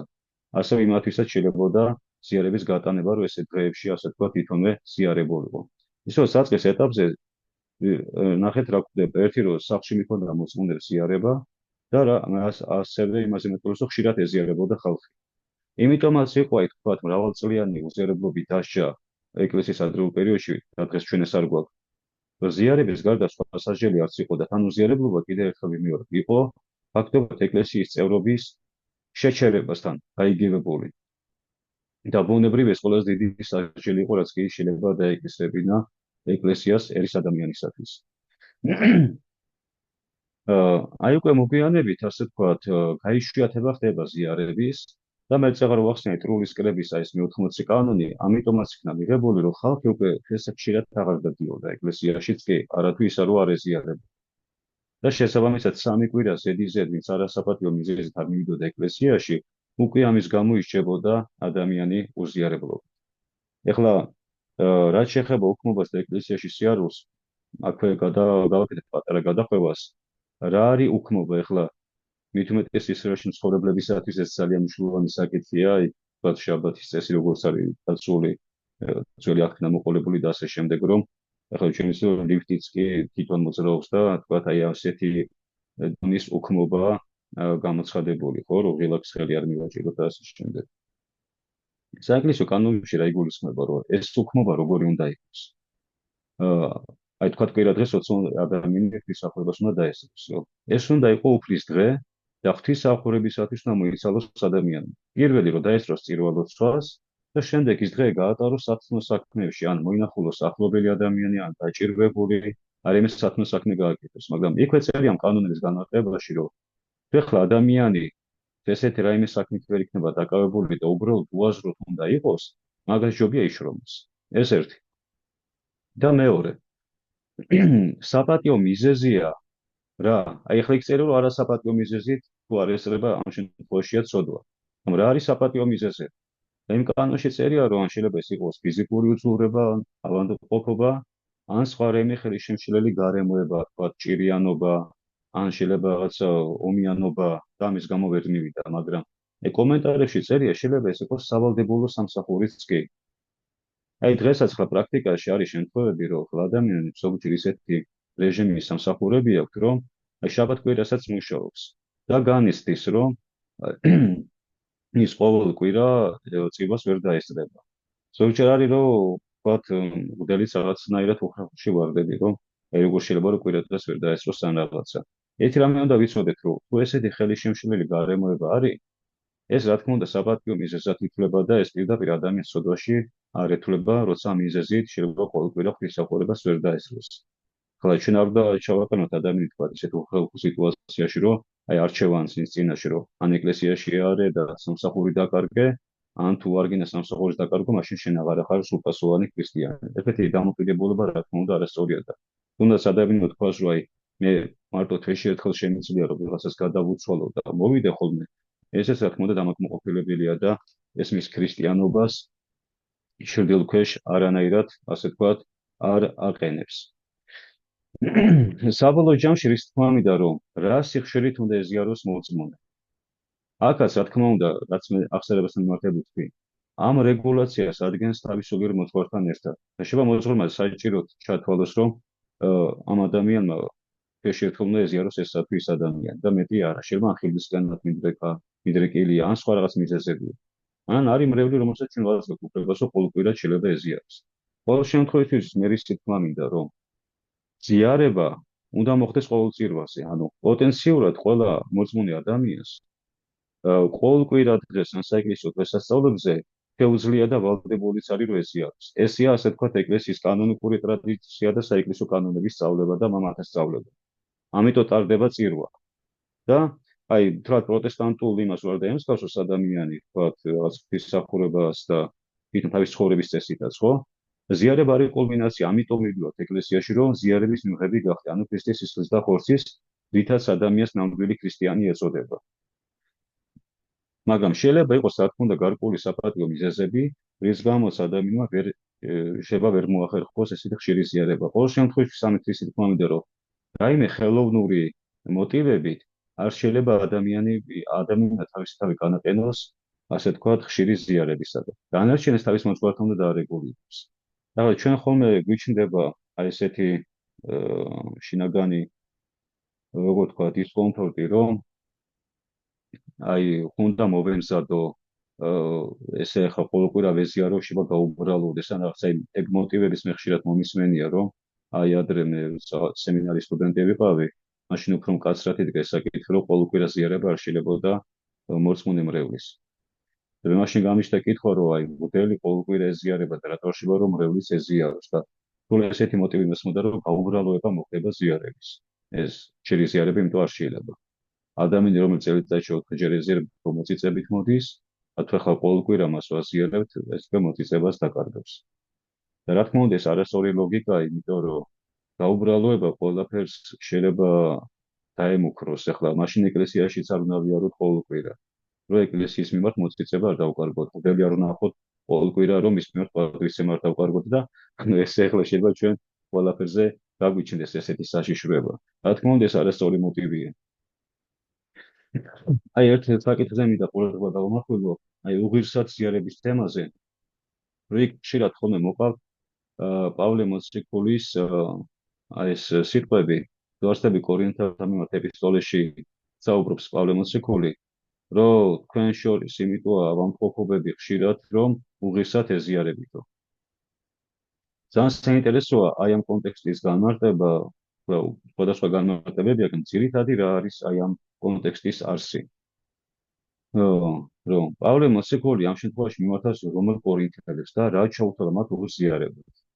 აი არის ერთ-ერთი საინტერესო ესეთი კომენტარი თვალსები ოქროპირის რომ როდესაც თვისახურებას ესწრებოდნენ კორინთელები, იქ მიდიოდნენ როგორც მონები, ანუ სოციალურად დაბალი ფენის ქრისტიანები, ასე ვთქვათ, მათი ბატონებიც, ასე ვთქვათ, მაღალი სოციალური ფენის წარმომადგენელი ქრისტიანებიც.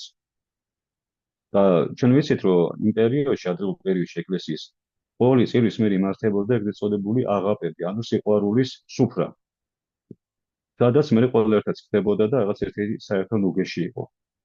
და საკვები მიქონდა მდიდარ ქრისტიანებს, ყველას ვის რა საშუალებაც ჰქონდა, რომ ღვთისმსახურების მერე აი საერთო აღაპში მონაწილეობა მიიღოთ და საქმე რა შეიყო, რომ აი ეს მდიდარი ქრისტიანები ზიარების მერე როცა ეს აღაპი უნდა გამართულიყო, საკვები კი მიქონდათ, მაგრამ რადგანაც იქ შეება მათი მონებიც იყვნენ სხვა ეს თქვათ დაბალი ფენის ქრისტიანები საერთო სუფრაზე მათთან დაждომას უკადრისობდნენ, ანუ საერთო კურს არ ტეხავდნენ, მიდიოდნენ სახლში.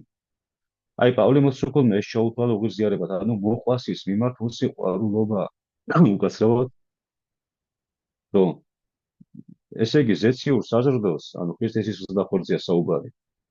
ერთი ბარძიმიდან ეზიარებოდა ყველა, დამხრივ გარჩევა არ იყო. და მატერიალურ საკვებთან მიმართებით აი ესეთ უკადრისობას იჩენდნენ აი ეს მდიდარი კორინთელები.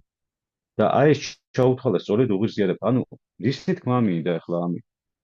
ჩვენ ხოლმე ხშირად უღირსიარებად მიგვაჩნია, რომ აი წუხრის ლოცვას ვერ დავესწარი, ან დამაგვიან და ან შევალოცები თავიდან ბოლომდე ვერ წავიკითხე, ვერ მოვასწარი.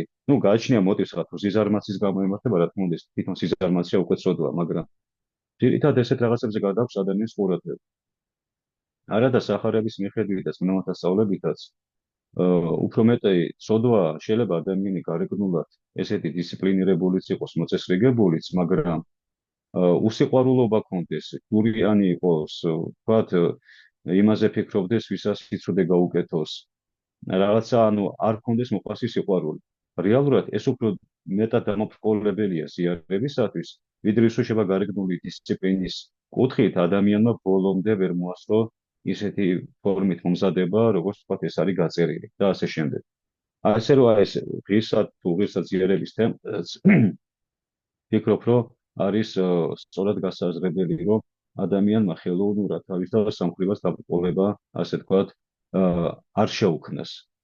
და აი ამ ხრივ ახლა ვთქვათ, როგორც არის იგივე ბერძნულოვან ეკლესიებში თანამედროვე ეპოქაში. ზიარებიაზე ესეთი რეგლამენტი არ არის დაწესებული. ეხლა იქ ვინც საბერძნეთში არის ნაყოფი იგივე სასულიერო პირები, რომელიც არ ნაყოფი, ეხლა ზოგიერთ ძალიან დაბრკოლებული ჩამოსულა, რომ აი იქ ფაქტობრივად არავის არაფერს არ ეკითხებენ, ის მიდის ყველას აზიარებენ. და ხშირად ჩნდება კითხვები, რომ ესე როგორ აზიარებენ იქნებოდა ვინ არის, რა არის, რამდენად მოემზადა. ნუ იქ ესეთი დამოკიდებულება აქვს, მე რაც ვიკითხე, რომ ჯერ ერთი თვითონ ქვეყანა არის ქრისტიანული. იქ სკოლიდან ისწავლება კატეხიზმო და აი ამ ხრივ ფაქტობრივად უცოდინარი მოქალაქე არ ყავთ, რომელმაც შეიძლება არ იცოდეს რა არის ზიარება, ღვთისმსახურება და ეკლესია. ამიტომ რადგანაც ადამიანს ეს ცოდნა აქვს, იქ თვლიან, რომ ის უკვე თავისი ინდისის მიხედვით მიიღოს გადაწყვეტილება ეზიაროს თუ არ ეზიაროს. და რაც თავარია, ესე აღსარება ეს რო ვთქვათ, პირდაპირ ზიარების წინაპირობას არ წარმოადგენს. ის შეიძლება ადამიანმა თქვას აღსარება თვეში, ორ თვეში ან სამ თვეში ერთხელ, მაგრამ იმ შუალედებში ეზიაროს პერმანენტულად, რამდენჯერაც ის შეძლებს ამისათვის მომზადებას. კიდე რაღაცა რო არ გამოგდეს, რაზე მინდა ყურადღების გამახვილება. ესე ძალიან საინტერესო საკითხია, აი მორწმუნეთა ზიარება როგორ ხდებოდა ეკლესიის პირველ 1000 წლებში. ეს უბრალოდ აი პანდემიის დროს გაჩნდა, მაშინ აი თუ გახსოვთ, რომ საერთო კოლზით არ ვეზიაროთ, ეს გადამდები იქნება და ასე შემდეგ და მაშინ დავინტერესდი ამ საკითხით და ძალიან მოკლედ მოვიხილავ ამასაც და დავასრულებ და მე კითხვა-პასუხის რეჟიმზე გადავიდეთ. პირველ 1000 წლებში მორწმუნეთა ზიარება რა თქმა უნდა კოლზით არ ხდებოდა. ანუ მეც აღარ ვთქვი, რომ სახლში ატანდნენ მეთქი, ახლა ბუნებრივია კითხვა გაჩნდა, რომ სახლში რით უნდა წაიღო. ზიარის პროცესი იყო ესეთი, რომ მაგალითად ყველაზე კარგად ამას აღწერს წმინდა კირილე იერუსალიმური თავის მეხუთე მისტაგოგიურ სიტყვაში. როდესაც ზიარებაზე გამოდიოდა მღვდელი, მორწმუნეები გადაჯვარედინებული ხელებით, და ამ გადაჯვარედინებულ ხელში რა იგულისხმება, რომ ესე რომ ვთქვათ, ეს მარჯვენა ხელი დადებულიყო მარცხენაზე. და არა ეს თქვათ ესე რომ ჩვენ ყველას ეს ხოლმე ესეც ახლა რა თქმა უნდა არის ნორმა, მაგრამ რომ ხელი ხელზე დადებული ქონდათ, მარჯვენა ზემოდან იყო და მარცხენა იყო საყრდენი, სადაც მღვდელი უდებდა ტარიკს. რითაც იქ ესე წერია, რომ ჯვარი გამოისახოს ამ ტარიკით და ეზიაროს. შემდეგ გადაინაცვლებდა დიაკვანთან, რომელსაც ბარძიმით ეჭირა სისხლი და იქიდან ეზიარებოდა ყველა მორწმუნე. იგივე პროცედურა აღწერილი მეექვსე მსოფლიო კრების 101 კანონში, ეს უკვე მე-7 საუკუნეა. იქ ესეთი რამე წერია, რომ ამის კანონი მიეძღვნა რას, ზოგიერთი მორწმუნე ადამიანი აი ამ ზიარებაზე მიდიოდა რაღაცა ძვირფასი ლითონისაგან დამზადებული თეფშით, ანუ დაკუკით, ან ვერცხლისგან, ან ოქროსგან დამზადებული დაკუკით, რომ აი პირდაპირ ხელში კი არ მიეღო, თითქოს გრძალვის მოტივით, აი ამ ძვირფასი ლითონით მიიღო და ისე ზიარებულიყო. და ამ 101 კანონით აიკრძალა დაკუკებით მისვლა, ანუ ამ თეფშებით მისვლა და ითქვა, რომ ადამიანის სხეულზე ძვირფასი არაფერია.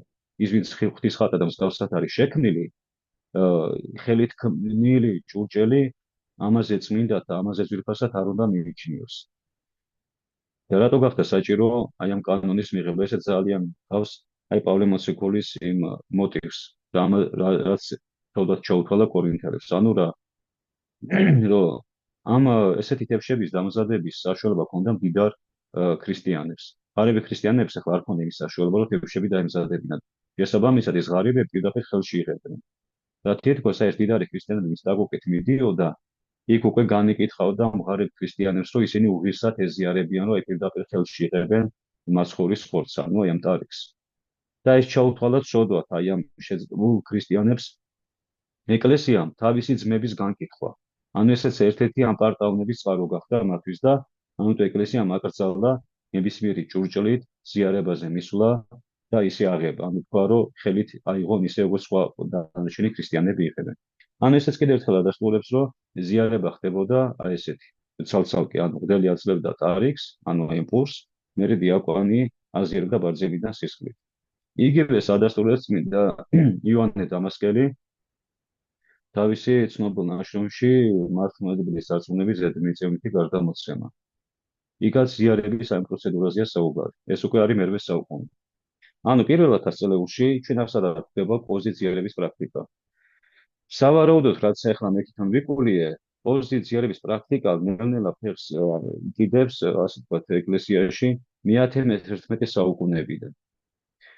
უკვე მე-12 საუკუნის ბოლოს და მე-13 საუკუნის დასაწყისში ცნობილი საეკლესიო კანონისტი ბალსამონი უკვე პოზიციებაზე საუბრობს როგორც საყოველთაოდ დამკვიდრებულ პრაქტიკაზე.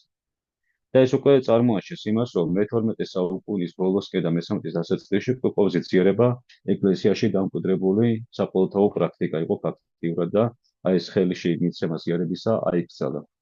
ამასთან დაკავშირებით აი მიზეზებზე თუ რამ განაპირობა კოვზით ჩანაცვლება ზიარების, ორი ძირითადი მიზეზია დასახელებული საეკლესიო კომენტატორებთან. ერთი მიზეზად დასახელებული ის, რომ ზოგიერთ ქრისტიანს აი ზიარება, რომელიც ხელში ეძლეოდა ტაძარში არ ეზიარებოდა, მიქონდა სახლში. რასაც სხვადასხვა საქმისთვის იყენებდა, ზოგი მკითხაობისთვის, ზოგი კარგავდა, ზოგს უჭდებოდა, ან ზოგი შეურაცხყოფდა და ეს ხმები გავრცელდა. და თითქოს აი იმის გამო, რომ მღვდელი დარწმუნებული ყოფილიყო, რომ ვინმე მეზიარება არ წაიღო და არ მოიპარა, ამიტომ კოვზის ზიარება შემოვიდა პრაქტიკაში, რომ მღვდელი დარწმუნებული ყოფილიყო, რომ აი ბაგეში რო ჩაუდო პირდაპირ სისხლი და ხორცი ერთად, ნამდვილად მიიღო ადამიანმა ზიარება და ამ ხრივის უკვე ასე თქვათ, მისი სინდისი დაწყნარებული იყო. მაგრამ მეორე მოტივად რა არის დასახელებული და ეს რეალურია, რომ საწყის ეტაპზე მეთქვი, რომ დიაკვნები ეხმარებოდნენ ზიარების პროცესის დროს მღვდლებს. და უკვე მოგვიანებით მე-2000 წლებში შემცირდა დიაკვნების რაოდენობა, ანუ ყოველ შემთხვევაში ყველა მღვდელს არ ჰქონდა იმის უფუნება, რომ დიაკვანი ყოფილიყო მისი თანამსახური. და ხშირად მარტო უწევდა მღვდლებს წირვის ჩატარება და მე ადამიანების ზიარება. და სუფთა პრაქტიკული მდგომარეობიდან გამომდინარე, რომ ჯერ ტარიგი მიეცა მრევლისთვის მე ბარძიმიდან ეზიარებინა, ეს ძალიან დიდ დროს დაართმევდა და ძალიან გლიდა მღვდელს და აი კოვზით ზიარება იმიტომაც შემოვიდა პრაქტიკაში, რომ ორივე სისხლი და ხორცი ერთდროულად მიეცა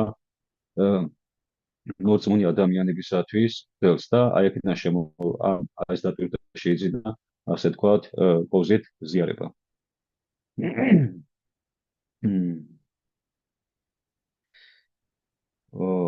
ну, რაც შეეხება მარხვაში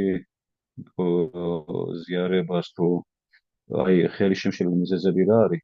ამაზე ძალიან მოკლედ ვიტყვი, მაინც ყველა მოძღვარს ამაზე თავისი ხედვა აქვს და ჯობია მრევლმა არეგულიროს ეს თავის მოძღვართან, მაგრამ ზოგადად ვიტყვი კანონში რა მითითება. მკაცრად ცოლქმრული თანაცხოვრება აკრძალულია ზიარების წინ. ანუ როცა ადამიანი ზიარობს, წინა ღამეს არის. ესაც კანონში გვიწერია. მაგრამ თქვათ იქ ცალკეულ კომენტარებში არის მითითება, რომ იყო სხვადასხვა ეკლესიებში პრაქტიკა, როცა 3 დღით ადრეც უკრძალავდნენ ცოლქმრულ თანაცხოვრებას მორწმუნე ადამიანებს, სანამ ის ეზიარებოდა და ასე შემდეგ. მაგრამ აი ეს უშუალო ესე თქვათ კანონში რაც გვიწერია, ეს გვიწერია, რომ წინა ღამით არ შეიძლება თანაცხოვრება. ну მე ცალკეულ თვითონ კომენტარებში გვიწერია, რომ ზიარების დღეც, როცა ეზიარ ადამიანი, ისიც ასე თქვათ ხორცილის სიწმინდით უნდა დაიცვას.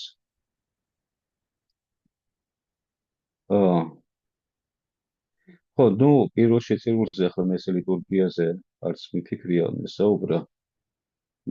ხო, ერთი ესეთი საინტერესო თემაა, რომ აი ტაკუკებზე რო ვახსენე, რომ მეთქი ტაკუკით მიდიოდნენ მორწმუნე ადამიანები ზიარებისათვის, იქ არის ესეთი ცნობა, რომ დასავლეთში ლათინურ ეკლესიაში, ну, მაშინ ჯერ კიდევ არ იყო გაყოფილი ეს ორი ეკლესია, იქ ქალებს ჰქონდეს ტრადიცია, რომ აი თეთრი, ესე ვთქვათ, თეთრი ნაჭერი ჰქონდათ ხელზე გადაფარებული და აი ამ ნაჭერში იღებდნენ წმინდა ზიარებას, რომელსაც დომინიკანე ეწოდებოდა ლათინურად, ანუ საუფლო. და ესეთი ტრადიცია იყო, მაგრამ იქ ესე ვთქვათ, აი ეს წესი არ იყო დაგმობილი. რადგან იქ სუფთა კრძალვის მოტივით იყო ეს და არ იმის გამო, რომ აი ძირფასი ჭურჭლით მივიდა რაღაც. ეს უბრალოდ ესე ცნობისთვის ვთქვათ, რაღაც ცნობაც გვაქვს ამასთან დაკავშირებით. ну, კათოლიკურ ეკლესიაში რა განსხვავება, ახლა ამაზე აღარ გავამოხილო ყურადღება, თუ დაგაინტერესეთ, შემიძლია მე კითხვა-პასუხის რეჟიმის დროს ამაზე გიპასუხოთ. ძალიან ცოტა გაბნეულად გამომივიდა საუბარი, მაგრამ შევეცადე ძირითადი საკითხებზე გამომახვილებინა აქცენტები. თავის უკვე მგონი საათზე მეტი გავიდა, რაც ვისაუბრეთ და მე შემიძლია თუ კითხვები გაგიჩნდათ, გამღლელი რო არ იყოს და მონოწონური ჩემი საუბარი, აი ამით შევავსოთ ის საკითხები, რაზეც შეიძლება ფორუმზე ვერ გავშალო. დიდი მადლობა ყურადღებისთვის. მადლობა მამა ლონგინოს. ძალიან საინტერესოა. მადლობა. დიდი მადლობა მამაო. აი ხარეთ. მამა ლონგინოს, თუ შეიძლება რომ აი ზიარების წინა მომზადების საკითხის აი ტრადიცია როგორ იყო ორი სიტყვით რომ მაგაზეც რომ აი გვიცხრათ, აი მაგალითად როგორი სახით ხდებოდა აი ზიარების წინ მომზადება რაღაცა ორი სიტყვით რომ აი დღეს როგორი პრაქტიკაც არის და ადრე როგორი პრაქტიკა არის. საეკლესიო კანონებში ზიარებისთვის მომზადების ერთადერთი მითითება გვხვდება, ესე როგორც წინაპირობა. ანუ ერთი ეს ხორცილის სიწმინდის დაცვა, ანუ ცოლკურ თანაცხოვრებაზე, რაც მეც აღარ ვახსენე, რომ ასე ვთქვათ, ზიარების წინ თავი უნდა შეიკავო. ეს პირდაპირ გვეცია კანონებში, ეს არის ვთქვათ, კართაგენის ადგილობრივი პირების მესამე მეოთხე კანონები, იქ სასულიერო პირებზეა მითითება, მაგრამ სასულიერო პირებსა და ერის ადამიანებს შორის სამხედრო არჩევა არ ხდება. უბრალოდ რა არის გასათვალისწინებელი, რომ სასულიერო პირებზე რატოაც ამ ყურადღება გამახვილებული ვიყო. ერის ადამიანი თქვათ, რომ ეზიარებოდა, მაშინ უნდა შეეკავებინა თავი, მაგრამ სასულიერო პირებს უწევდათ მორიგეობით მსახურება. შეიძლება თვეში ერთხელ, მაგრამ თქვათ, თელი ის ერთი კვირა გადაგმულად ემსახურება. შესაბამისად, როცა მას მსახურების მორიგეობა უწევდა და გადაგმულად უნდა ემსახურა, მასაც ემხორციელი სიწმინდით უნდა ეცხოვა. ერთი ეს მითითება. და ნუ ტიმოთე ალექსანდრიელთანაც არის ამაზე კანონი და ასე შემდეგ. და მეორე, ეს არის როგორც მახსოვს ტრულის კრების 18 კანონი, სადაც წერია, რომ უზმოზე უნდა იყოს ადამიანი, თუმცა უზმო სიტყვა არ წერია. იქ წერია, რომ მხოლოდ მარხულმა ადამიანებმა მიიღონ წმინდა ზიარება, ანუ მარხული ადამიანები ეზიარება. აი, ხშირად მე რაც გამიგია, რომ ბევრმა მოძღვარმა თქვათ, აი ეს პრაქტიკა, რომ აი ზიარების წინ ჩვენ ვიცით, რომ არის ხოლმე რომ 3 დღე ადამიანები უნდა იმარხულონ და ესე მოიმზადონ, ხო? ნუ ესეც ახლა რამ გამოიწვია რეალურად, რომ ადრეულ პერიოდში რომ ხალხი ძალიან იშვიათად ეზიარებოდა და პირველად მოდიოდა ზიარებაზე, თქვათ, რამოდენიმე თვის მერე, ან ერთი წლიანი ინტერვალის მერე. და იქ გასაგებია, რომ ახანის არც ნამარხულები იყო და არაფერი, როგორც ეპიდემიას მარხვით ემზადებოდა ზიარებისათვის. Там როცა ხა ჩვეულებრივ რეჟიმით ადამიანი დადის ხშირად ეკლესიაში, რა თქმა უნდა, მას ესეთი დამატებითი მარხვები აღარ არის სავალდებულო, როცა თქვა 4 პარასკევს ეზიარება. ამის თქმა უნდა, კანონში რო წერია, რომ მარხული ადამიანები ეზიარო, ამ შემთხვევაში იგულისხმება უზმოზე ყოფნა, ანუ რომელსაც არ აქვს პური ნაჭარი და არა ის, რომ თქვა მარხვა შეინახა. აი ეს ორი ტიპი ის მოთხოვნა გვაქვს საეკლესიო კანონებში. რაც შეეხება ღვთისმსახურებაზე დასწრებას ამ პირად ლოცვებს, ნუ ღვთისმსახურებაზე დასწრებასაც შეეხება ძირითადად ლიტურგია ტარდებოდა, ანუ აი ესეთი მწუხრის და სისხლის ლოცვები საკმაოდ გვიან შემოდის სამრევლო ტაძრების პრაქტიკაში, ეს ძირითადად სამონასტრო საღვთისმსახურო ციკლის მსახურებები იყო, მწუხრი, სისხლის, სადილი, შუაღამიანი, რაც არის ჟამში მომოცემული, ეს თელი 24 საათიანი ციკლი. სამრევლო ტაძრებში მე რაც დავადგინე, მე-17-18 საუკუნეებიდან შემოვიდა ეს პრაქტიკა, მანამდე ესე არ იყო. ძირითადად იყო პირდაპირ წირვა იწყებოდა. რასაც ხალხი ესწრებოდა და მე ეზიარებოდა. და პირადი სახლის ლოცვებიც გვიან შემოდის სავალდებულოდ. ეხლა გვიან რატო შემოდის სავალდებულოდ? ფაქტობრივად ესეც მე-18-19 საუკუნიდან. აი ჩვენ გვაქვს ბასილი დიდის ან ოქრო პირის ლოცვები, ხო ეს 12 ლოცვა რაც გვაქვს და ფაქტობრივად იმ დროს ეკლესიაში აი ესეთი მოკლე ლოცვები იკითხებოდა, რომელიც შეიძლება ღვთისმსახურების დროს საკითხულიყო ან ზეპირათაც კი ესწავლა ადამიანს. თუმცა რატო არ იყო სავალდებულო მთელი კანონების საკითხვა, თქვათ, აი ეხლა რუსულ ლოცვაში მაქვს ნანახი, ერთხელაც საათნახევარი გჭირდება, რომ ყველაფერი საიკითხო. რომ ხალხმა ახლა უამრავესობამ წერა-კითხვა არ იცოდა, ეს იყო ფუფუნება. ბუნებრივი ახლა ადამიანი რომ ამას წერა-კითხვა არ იცოდა, ახლა ის როგორ წაიკითხავდა ამ ლოცვას, ხო? ამიტომ ესეთი სახში ლოცვითი კანონის შესრულება, ესე პირდაპირ სავალდებულო იმას არ წარმოადგენდა პირობას. ეს უფრო გვიან შემოვიდა, როცა უკვე სწავლა-განათლებამ საყოველთაო სახე მიიღო და წერა-კითხვა ყველა ადამიანმა იცოდა. ნუ მარტო ეს არ გახდა მიზეზი სხვადასხვა გარემოებრივ განაპირობა. ლოცვა რა თქმა უნდა ცუდი არ არის, მაგრამ მე უბრალოდ ვამბობ ისტორიული კონტექსტი როგორი იყო ამისი. რომ ეს უფრო გვიან შემოდის ესეთი რამე. იმის იქით რომ თქვა, ახლა რამე ისეთი განსაკუთრებული მითითება ამაზე არ ხდება. და რატო? რომ საეკლესიო კანონების მიხედვით, ან იმამათა სწავლების მიხედვით, აი თუ ადრეულ პერიოდს გულისხმობ ზიარებას ეხება და თქვა ემოციურ ხშირ ზიარებას ამახვილებს ყურადღებას, იგულისხმობ მორწმუნე ადამიანი ყოველთვის ზაფხულობაში უნდა იყოს ზიარების თავისი ცხოვრების წესიდან გამომდინარე. იმიტომ ვამბობ, რომ ზიარებისათვის დამახვილებელი იყო ან ძიმე შეცოდება, თქვა რაღაც ძიმე რამე შეცოდა, რაც უკვე მართლა ლოცვიერებლობით დასაჭირებდა და მეტი აღსარებით შემორიგებას ეკლესიასთან. ან მეორე, მისი შინაგანი მდგომარეობა, რომ უსიყვარულო, ძმათმოძულე, ხარბი და რაც მავნებელი არ ყოფილიყო.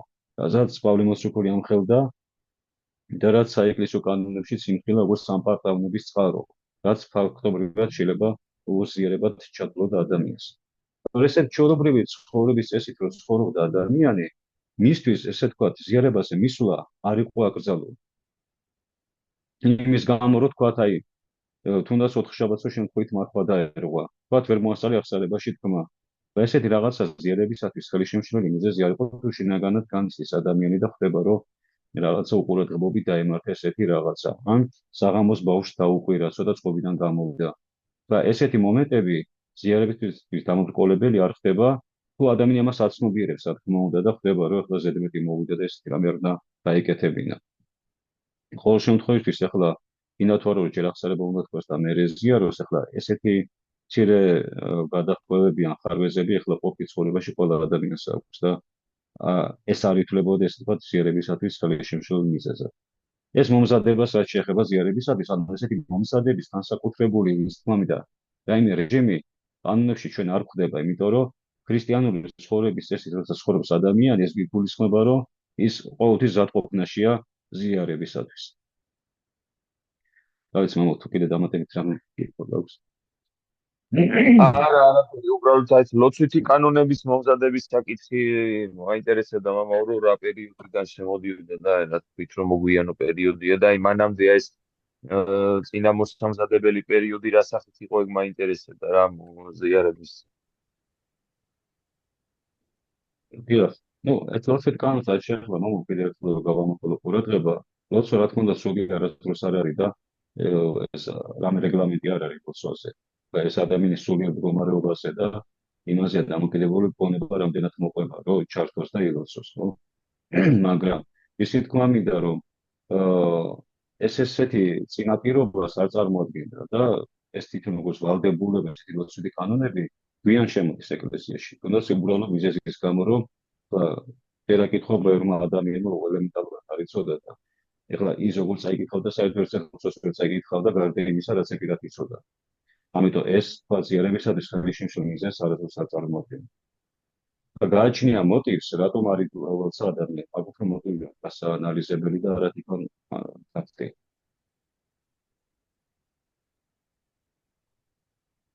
მადლობა. ერთი შეკითხვა მე მექნება შეიძლება.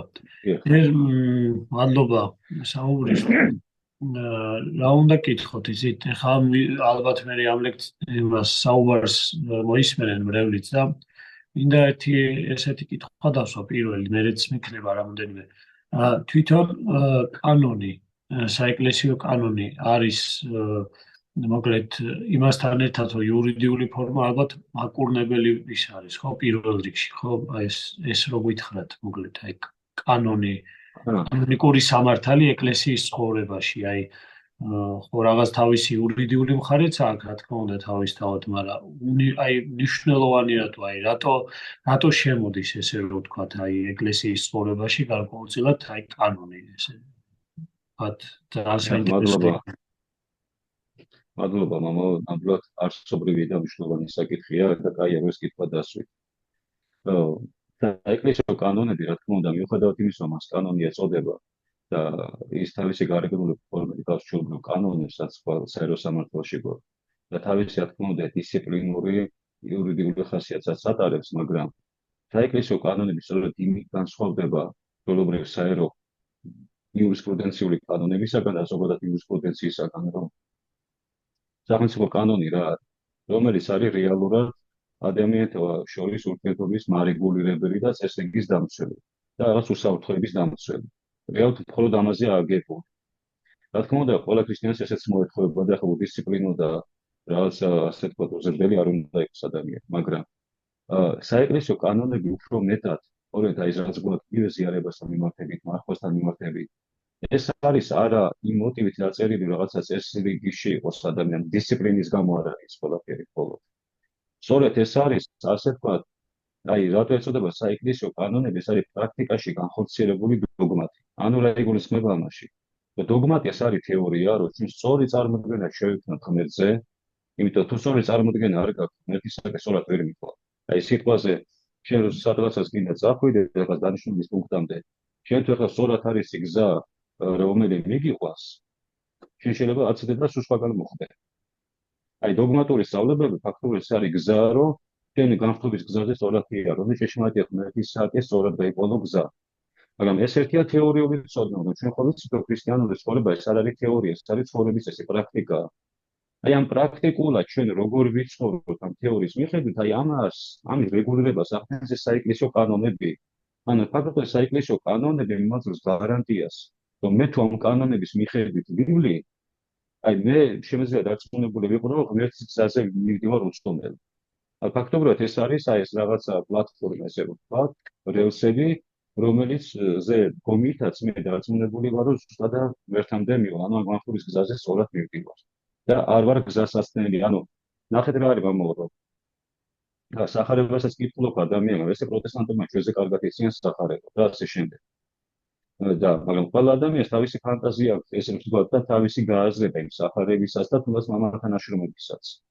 რადგანაც ეკლესია მიცის, რომ ყველა ადამიანს მაინც შეიძლება თავისი გააზრება ჰქონდეს ყველაფრის, ამიტომ ჩვენ ცალკეული ადამიანის გადაწყვეტილებას ან ავტორიტეტს რო არ მივანდო, აი ამის გადაწყვეტა თქვათ და ერთგვარად ანალიზი რო აი რა არის სწორი გზა, ამიტომაც ეკლესიამ ხრებსითაც შეიმუშავა ის ძირითადი დადგენილებები, რომ ჩვენ მაქსიმალურად კი არა 100% დაზღვევლები ვიყოთ, რომ ჩვენ ცდომილ რჩევა და არიგებაში არ ვართ, თუნდაც უნებლიეთ. არამედ სწორად იმ გზაზე ვდგევართ, რაც ღმერთამდე მიყვანს ადამიანს. შესაბამისად, საეკლესიო კანონში კი კანონს ვარქმევთ, მაგრამ კანონი იმის გამო ვარქმევთ დისციპლინარულს. აი ესეც მნიშვნელოვანია სიტყვა კანონი სწორად გააზრება. მაგრამ ჩვენ ვიცით, რომ ეს კანონი სიტყვა საიდან მოდის. ეს ნიშნავს ასე ვთქვათ რაღაცა აბსოლუტურ სიტყვეს, სიწყორეს, ხო, ჯოხსაც ნიშნავდა სახაზავსაც. აი მაგალითად ახლა არქიტექტორს რაც არ უნდა დახელოვნებული ხელი ჰქონდეს, ვთქვათ, რომ სწორად გაავლოს ხაზი. მაინც ჩვენ არ ვართ დაზღვეული, რომ მილიმეტრებში, ვთქვათ, აი 1 მეტრიანი ხაზი უნდა გაავლოს, ხო? და 1 მეტრიანი ხაზი გავლება არ არის ადვილი საქმე, რომ ხელსაწყო გარეშე უცდომელად გაავლო ამ ხელახაზი. ყველა შემთხვევაში რაღაცა ხელსაწყო მჭირდება იმისათვის, რომ 100% დარწმუნებული ვიყო, რომ უცდომელად გავავლე ხაზი.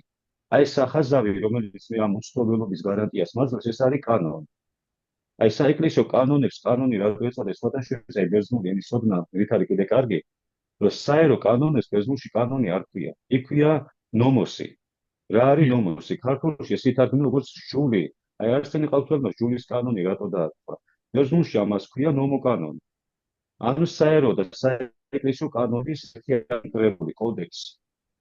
ნომოსი ეს არის ჟულდება, განსაზღვრება და კანონი ეს რა არის? ისეთი განსაზღვრება, რომელიც არის აბსოლუტურად ზუსტი და სწორი. და იმიტომაც რომ ბერძნულ ასე ვთქვათ წყაროებში არსად სახელმწიფო კანონს კანონი არ ეწოდება. შეგიძლიათ ქართულში ამისი შესატყვისი არ მაქვს ნომოსის. ერთადერთი ეს არსები ყავთულა სიტყვას ჟული შემოიტანა, თუმცა ჩვენ ამ სიტყვას ჟულს უფრო აღვიქვათ გულ საეკლესიო დადგენილებას. არადა იქ პირიქით არის ჟული ასე ვთქვათ გაიგივებულია სახელმწიფო დადგენილებასთან, რადგან სახელმწიფო კანონები ადამიანის ანუ ბუნებრივ ჟულზეა საფუძველზეა შექმნილები. ამიტომ ქვია მას ჟული. ამ კანონი ეწოდება უშუალოდ ეკლესიის წიაღში მიღებულ კანონს და ისიც სოფლიო კრებაზე მიღებულ კანონს, თორე აი ადგილობრივ კრებაზე მიღებულ კანონებს, რომელსაც არ აქვს სოფლიო კრების მიერ აღიარება, ბერძნულ კანონიკურ კრებულებში ნომოსები ეწოდება. ანუ რჯულდება. რომ ეს კი კაია, მაგრამ ეს არ არის მაინც აბსოლუტური, შეიძლება არც გავითვალისწინოთ. თუ ვთქვათ რაღაცა გარემოებამ რაღაცა გარემოებაში შეიძლება არ იყოს ჩემთვის სასიკეთო. და აი კანონი ხოლმე სოფლის საეკლესიო კრებაზე მიღებულ კანონებს ეწოდა თავის დროზე საკუთრივ. როგორც აბსოლუტურად სწორი და ზუსტი, ანუ როგორც ღმერთისაგან მოცემული, რომელიც 100%-ით ესე ვთქვათ უხეშად ემაზღვრებს დომილებისაგან. აი ამ მხრივ საეკლესიო კანონები არ უნდა ყოფილიყო როგორც იურიდიული დადგენილება, აი კითხოდა სულობო, რომ ეს არის ის პლატფორმა, ის გზა, რომლის გათვალისწინებითაც მე ზუსტად მიყვები სამართლობის გზას, ანუ განხობის გზას, ანუ ჯანსაღ ქრისტიანად რო ჩამოყალიბდე. ვარცხებში ჩავარდე ან გაუკლუღმართებაში ან წვალებლობაში და ასე შემდეგ.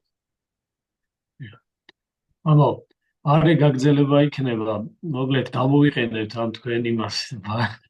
ისე იქნება. შენდობას ვითხოვ. მარე რომ გავაგზავნოთ, აი ეკლესიის წიაღში იმის რა ქვია, აკრიბის შესახებ და მოკლედ ეკონომიის.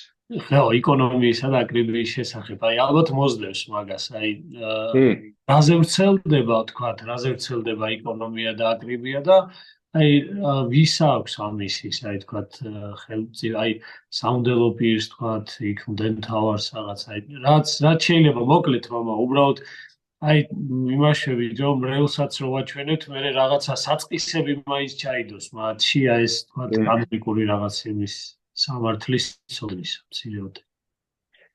დიახ, მამა, მადლობა. მე ხან წავანო ფაქტობრივად ამ საკითხს თქმა მოსდევს, რომ ეკლესიაში მოცემული გვაქვს კანონები, მე ვთქვი, რომ ეს არის აბსოლუტურად ზუსტი გზა, რასაც კანონი ეწოდება, მაგრამ ეკლესიაში და ამას ქვია აკრებია. აკრებია მეორე ტერმინია, რომელიც ასევე აბსოლუტურ სიზუსტეს ნიშნავს. მოთ აკრებია არ გულისხმობს მხოლოდ საეკლესიო კანონს. აკრებია ცოტა ფართო ცნება, რომელიც თავში გულისხმობს იმ ძალიან საეკლესიო ტრადიციას, დოგმატურ სწავლებასაც, ასკეტურ ლიტერატურასაც, მამათა ნაშრომებსაც, საეკლესიო კანონებსაც, რაც თლიანობაში ეკლესიის მიერ მიღებული როგორც ეკლესიის უცნობელი სწავლება და ცხოვრება. ან თავისთავად აერთიანებს ამას აკრებიულობა. შესაბამისად, ცალკეულ შემთხვევაში სოფლიო კრებაზე მიღებული კანონები ანუ არის აკრებიული, ანუ აბსოლუტურად ზუსტი და სწორი. რომელშიც ჩვენ ვერ შევიტანთ, რომ რაიმე სტომილება გააჩნია მას, მაგრამ რა არის ეკონომია? ჩვენ ვიცით, რომ ახლა ადამიანმა რაც არ უნდა ღვთისმიერად იცხოვროს, თავისი ადამიანური სისუსტეიდან გამომდინარე, შეიძლება ჩვენ ყოველთვის ზედმიწევნით ვერ დავიცვათ ის საეკლესიო მოთხოვნები, რაც არის კანონებში მოცემული. თუნდაც რომ აი თქვათ მოცემული გვაქვს დიდი მარხვაში და წლის განმავლობაში 4 პარასკევის მარხვა, რაც ყველა ქრისტიანს მოეთხოვება. ჩვენ თუ ვიტყვით, რომ მხოლოდ აკრებიულად უნდა იცხოვროს ადამიანმა და თუ აკრებიულად არ იცხოვრის, აღარ არის ქრისტიანი, მაშინ ხშირ შემთხვევაში ჩვენ შეიძლება ადვილად ყველა ადამიანი დაკარგოს ქრისტიანობა. თუნდაც ობიექტური მიზეზით, ანუ რას გულისხმობთ, რომ თქვათ ადამიანი უძლურების გამო, ფიზიკური უძლურების გამო ვერ იმარხულებს და რას გულისხმობ, რომ შეიძლება ახალნაუშობიერები აქ არის, ან უკვე მოხუცია, ან რაღაც დაავადება სჭირს. და ჩვენ თუ მას იმ სიმკაცრით ვამარხულებთ, როგორც ეს აკრებიითად დადგენილი, რომ თქვათ აი უცხიმოზე უნდა იყოს შაბათ-კვირის გარდა და ასე შემდეგ. ამას შეიძლება მისი ფიზიკური მდგომარეობა გაუარესოს და შეიძლება საერთოდ მისი სიცოცხლე საფრთხე შეუქმნას. ამ დროს ჩვენ ვიცით, რომ საეკლესიო კანონები და ზოგადად ეკლესია ადამიანის სიკეთისთვის არსებობს ეს ყველაფერი. ეკლესია ადამიანის ფიზიკურ განადგურებას არ ითხოვს როგორც ასეთი. ანუ მისთვის საზიანო არ უნდა იყოს ეკლესიურობა ადამიანისათვის. არა პირველ რიგში სულიერად, მათ შორის ფიზიკურადაც. ამიტომ ეკლესიაში უნდა მოქმედდეს ეგრეთ წოდებული ეკონომიის ცნება. ანუ დროებით ამ აკრებიული მოთხოვნების შეჩერება და ამ ადამიანისათვის რაღაცა გამონაკლისის დაშვება. რა არის ეს გამონაკლისის დაშვება? სად გამონაკლისიც არ არის. თვითონ ეკონომიას რო განმარტოთ ეს ორი სიტყვისაგან შედგება, ხო, იკოსი და ნომოსი, ანუ სახლის გამგეს ნიშნავს სიტყვით, მაგრამ თეოლოგიურ ლიტერატურაში ძალიან კარგი განმარტება რუსულში არის დამასტრაიცელს, ხო. ხშირად ამას ქართულად თარგმნიან რუსულ ლიტერატურას, სამშენებლობა ესე გადმოგვთ, რაც არასწორი კალკია. ქართულში ამას ქვია განგებულება, ანუ სამხო განგებულებასთან არის ეს გაიგივებული და რატო? აი რეალურად ჩვენ ესე ვართ, რომ რაღაცა ჩვენ ცხოვრებაში რაღაც ისეთი მოვლენა რო ხდება, რასაც ჩვენი ლოგიკა ვერ წოდება. აი ვერ ვხსნით, რატო მოხდა ეს? და ვამბობთ ესეთ რამეს, რომ ღმერთის განგება იყო ესეთი, ანუ ღმერთის განგებას მივაცეთ, ჩვენთვის ამოუხსნელ მდგომარეობას. აი ეკონომია ძალიან კარგია ეს აბსოლუტურად ზუსტი სახელწოდება განგებულება. რატო? რომ ეკონომია არის ესეთი დაშვება, რომელიც შეიძლება ლოგიკით ვერ ამოხსნათ. რატო? მაგრამ რა არის განგებულება, ანუ ეკონომია და საერთოდ ეკლესიის დამოკიდებულება, რომ ის რაც სასიკეთოა, იმ წუთას მე ადამიანისათვის სასიკეთო გადაწყვეტილება უნდა მივიღო. აი პატარა გადახვევას გავაკეთებ, აი ესეთ არისტოტელესა კიდე ესეთი ცნობილი ნაშრომი ნიკომაქეს ეთიკა. იქ მე თუ არ ვსწრები მეხუთე წიგნში განმარტებული აქვს რა არის სამართლიანობა. ეს ამბობს, რომ სამართლიანობა რო დარწმუნებული ვიყოთ, რომ ჩვენი ან რაიმე გადაწყვეტილება, რაიმე ქმედება არის სამართლიანი, ჩვენ უბრალოდ უნდა ვიცოდეთ, რომ ჩვენი ეს გადაწყვეტილება ან ქმედება არის ნამდვილად სიკეთის მომნიჭებელი, აუცილებლად სასიკეთო უნდა იყოს. თუ რეალური სიკეთის მომნიჭებელი არ არის ჩვენი რაიმე ქმედება, ეს არის უკვე უსამართლობა.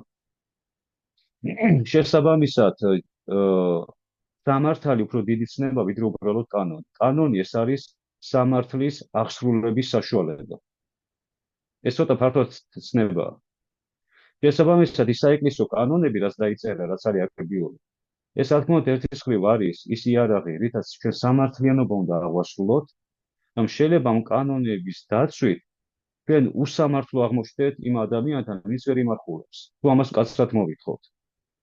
აი ეკონომია ეს ფაქტობრივად არის ალტერნატივა იმ ანუ ესე ვთქვათ, გზა, საშუალება, რომ ჩვენ სამართლიანად აღვასრულოთ ღმერთის განგებულება ადამიანზე, რომ თუ ამ ხორციელი უძლურების გამო ესე ვერ მარხულობს, ჩვენ ვინ არჩუნებთ მას როგორც ეკლესიის წევრს, ამის გამო ხარს არ უშოვთ ადამიანს და რა დონეზეც საჭიროა მისთვის, ასე ვთქვათ, ხორციელი საკვების შეღავას უწევთ.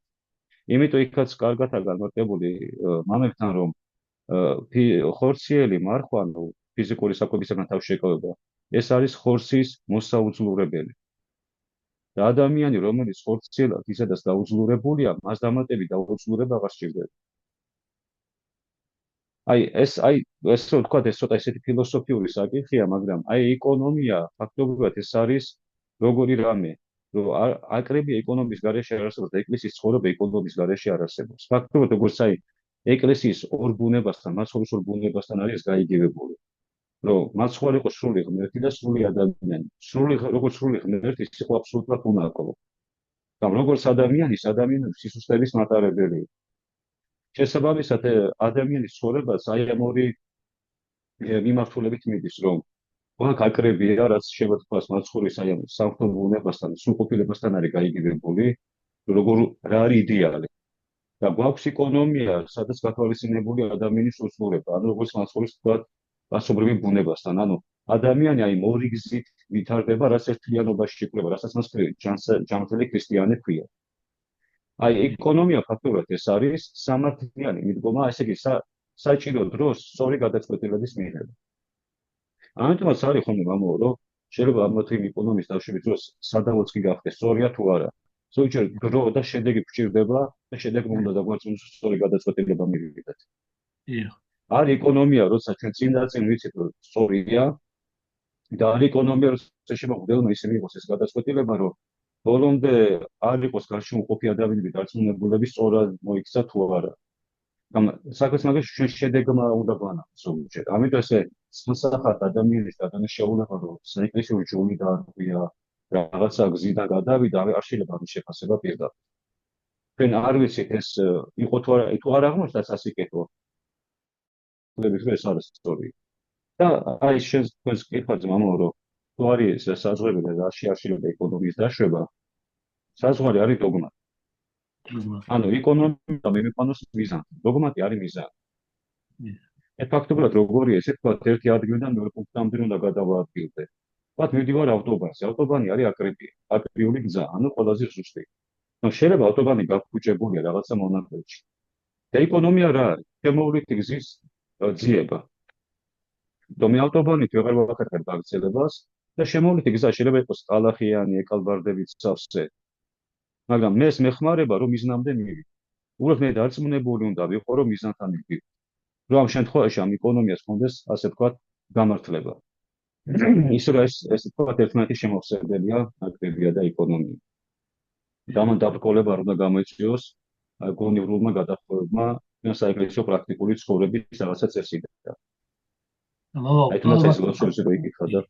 ამის მერე შემოდის, ალბათ უკვე ის გამოცდილებასაც თქვი ახსენეთ თქვენ, ალბათ მაგ დროს შემოდის უკვე ტრადიცია რაც არის, ხო, ეკლესიაში არსებული გარკვეული ტრადიცია, რომელიც უკვე თქვა უკაცრავად რომელიც უკვე თქვა გარკვეულ ამ გზას იცნობს, ესე შემოვლით გზას, ესე რომ თქვა იცნობს უკვე თავისთავად იცნობს ამ გზა და გამომდინარე აქედან უკვე შეიძლება რომ გამოყენებული იქნეს თქვათ ეკლესიის წიაღში და ის ალბათ ეს არის ხო უკვე ტრადიცია ამას მოყვება თუ შეიძლება ასე ითქვას. დიახ, მამაო, კი, აბსოლუტურად სწორი შეფასება და მომატებდი რას. რა თქმა უნდა, დღეს ეკლესია მიგნოდეს 2000 წლოვანია და მან ამ 2000 წლის განმავლობაში დიდი გამოცდილება დააგროვა ეკლესიამ. და თითქმის ბევრ საკითხში ჩვენ უკვე ვიცით რა დროს შეიძლება დაუშვათ ეკონომია, ისევე ჩვენ ეწევა შეგვეყვაროს იმაში, რომ სწორად იქცევით თუ არ ვიქცევით. მაგრამ მიუხედავად იმისა, რომ 2000 წლოვანი გამოცდილება გვაქვს, თითქმის ყველა საკითხში რაღაც გამოცდილება მიღებული აქვს ეკლესიას და ძალიან მარხვა ყველაზე ადვილი საკითხია ეს, რომ კანონში წერია და როცა ადამიანი უძლურია ახალმშობლერებია, ჩვენ ახალიდან რაღაც ძიება აღარ გვინდა. ავტომატურად ვიცით როგორ და მოვიქცეთ, მაგრამ არის მაინც ეკლესიაში ისეთი ახალი გამოწვევები, რაზეც შეიძლება ეკლესია შეგამოსtildeება არ აქვს. ეკლესია ხო დინამიურია და ცოცხალია. აი არის ხელოვნური განაყოფიერების საკითხები, ხელოვნური ინტელექტის საკითხი და კიდევ ყველაზე გამოწვევების წინაშე დავდგებით ჩვენ არ ვიცით. რაზეც ჯერ კიდევ ეკლესიას არ უმშელია თუნდაც წინა საუკუნეებში. კი ბატონო. ამ დროს გვდელი ხარ, ეხლა ეკლესია სიტყვაზე საკუთარ თავი დავანებო. რაღაცამ გამოწვევის წინაშე დავდები. ჩვენ სასახად უარს ვერ ვიტყვით, რომ ისე ამის გამოცდილება არ გვაქვს და ამიტომ ესე მიუღებები. ჩვენ ამაზე უნდა ვიმუშაოთ და ვიფიქროთ, რომ აი ამ სიტუაციაში ეკლესიამ ინტეგრირება კაიგანი მოახდინოს თანამედროვე საზოგადოებასთან. აი ამ ხრივ შეიძლება ითქვას ეკლესიის განვითარება და გამოცდილების მიღება მაინც დაუსრულებელი პროცესია. და რჩება ყოველთვის რაღაცა საკითხი, რაშიც შეიძლება ეკლესიას სრულფასოვანი გამოცდილება ჯერ კიდევ არ ჰქონდეს. თავისი ასე თქვა პრაქტიკული ცხოვრებიდან გამომდინარე. თუნდაც აი ხელოვნურ განაყოფიერების საკითხები ავიღოთ, უამრავი რაღაცა ამაზეც სხვადასხვა შეხედულებები, მაგრამ ფაქტია თანამედროვე გამოწვევაა. ან სიტყვაზე აი ადამიანმა სქესი შეიცვალა, ხო აი ტრანსგენდერებს უწოდებთ. დიახ. კაცი იყო გახდა ქალი. პირობითად ვამბობ, ყველაზე შეინანა ადამიანი მოდის ეკლესიაში. და ჩვენ ვიცით ის ოპერაცია აღარ არის ისე დაუბრუნდეს პირვანდელ სქესს. და ანუ ამ ფაქტის წინაშე დგებია გუდელი ახლა როგორ შეიწყნა ეს ადამიანი ამბობს მე გავაცნობიერე საშინელება ჩავიდინე. დიახ. და ხო დგებია ახლა ამ დროს ეკლესიის კანონებში ამაზე არ არის შეიძლება არ ფიქრია ესეთი პრაქტიკა ეკლესიაში. დიახ. ჩვენ ხელს ვერ ვყავთ რომ ჩვენ გადაწურული გაქვთ ამას ახალება არ გვასწავლის. სანამ ცოცხალი ადამიანი ნებისმიერ და როგორ გამივიდეს. რა სქეს თუ აღიარე. ხო ჩნდება ეს კითხვები, ხო? ეხლა ზოგიერთმა ეკლესიამ ეს გადაწყვიტა, მაგრამ ნუ არის ეს უბრალოდ მაგალითები მოვიყვანე. დიახ, დიახ. ისე რომ ერთის რო გვაქვს დიდარი გამოცდილებაც მომდა, მაგრამ მეორე მხრივ რჩება რაღაცა, რაშიც ეკლესია შეიძლება აბსოლუტური გამოცდილება შეკიდებ არ კონდეს. ეს ალბათ კარგიც არის, იმიტომ რომ მე მოვდუმდებოდით და დღესაც რო არის მუდმივად ცოცხალია რაღაც პროცესი და ეს კი, მამა, მოდუნებას და ესე ეკლესიის ჯანსაღი ეკლესია ეს არის, რომ ის მუდმივად დინამიური ის რაღაცა ესე არის ანუ რაღაც გამოცდილება დააგროვა და ჩაიკეტა. ესე არ არის ეკლესიის ფაქტობრივად ნიშნავს რომ გაფუჭებისკენ იგიხარ. სიცოცხლე რას ნიშნავს? მუდმივ მოძრაობას. მოძრაობა უკვე იწევს გაფუჭებას და ამყარებას, როცა წვალი ერთ ადგილზეა დაგუბებული ფუჭდება.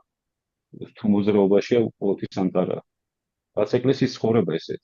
რა თქმა უნდა ახალ დოგმატებს არ ვიგონებთ, მაგრამ დოგმატურ გამოცდილებას იძენს ადამიანი. მადლობა დიდი მამა.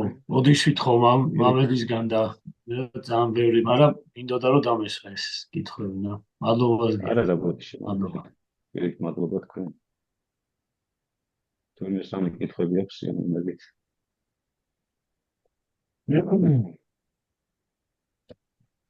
მამა ერთ კითხვას დავსვათ შეიძლება. რა თქმა უნდა.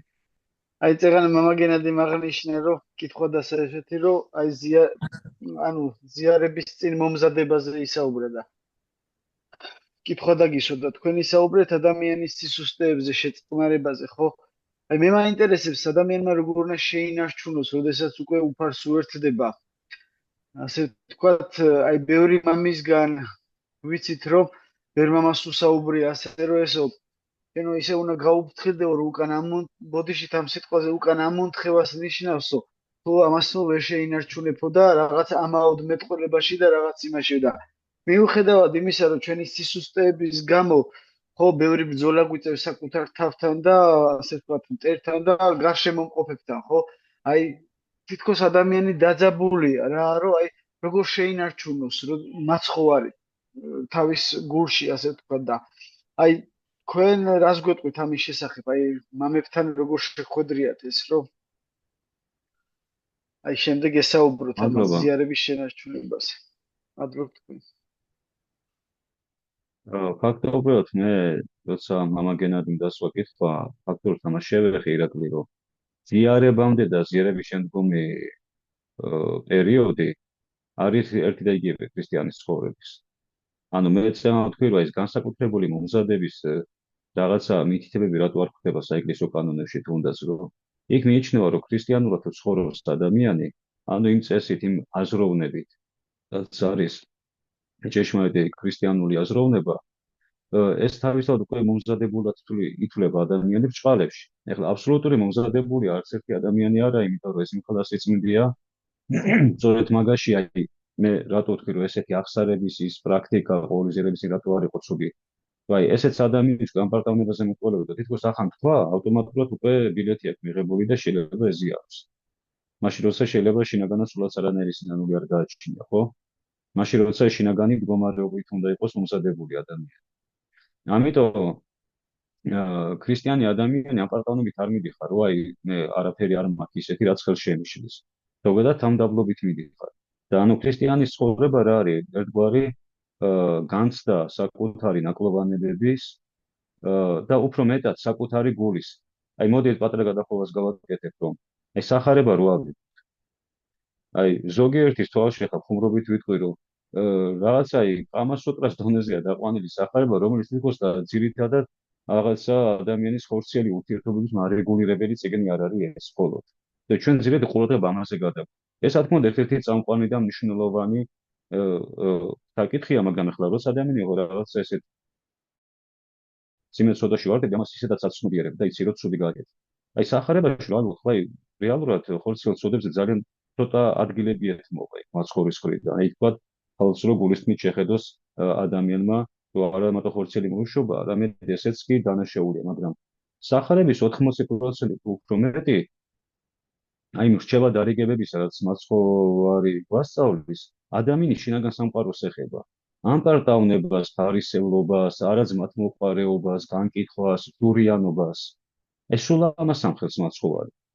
ანუ შესაბამისად, ანუ ქრისტიანის ძირითადი მოთხოვნა ეკლესიისაგან რა არის, ან მოწოდება უფრო სწორედ, რომ აი თავის თავში აი ეს შინაგანი, ასე ვთქვათ, აი ეს გული გაწმინდოს და გაიზარდოს, გაიმარჯვოს აი ამ თავის მანკიერებებზე. ანუ ამის წვეობაში არ და ახლა ეს რაც ჩამოთვალეს ყველა ადამიანში. არასდროს ადამიანი ვიღაცის რამე არ შეშურდეს, არ გაბრაზდეს, ცუდი აზრი არ გაივლოს, არ გაღიზიანდეს ან რაღაცა. ეს არ არის ტრაგედია. ტრაგედია არის, როცა ეს უკვე ვნებაში გადადის და ფიქსებად ექცევა ადამიანს.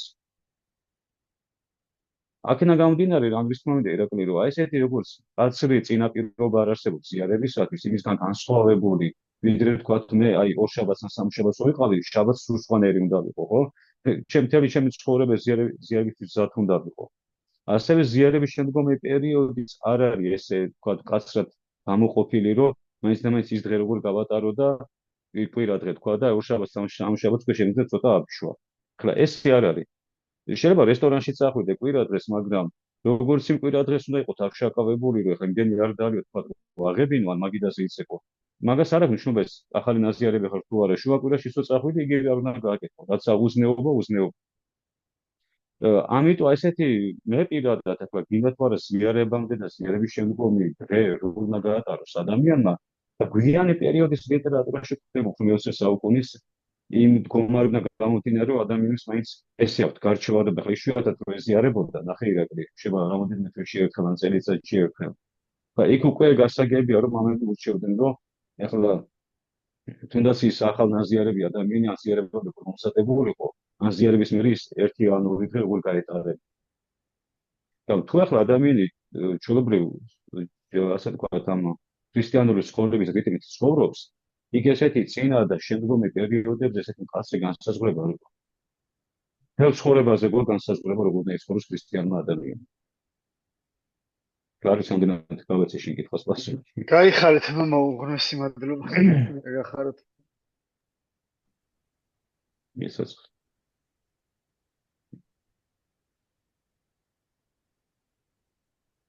რა დიდი ფილოსოფია ქრისტიანული ცხოვრება.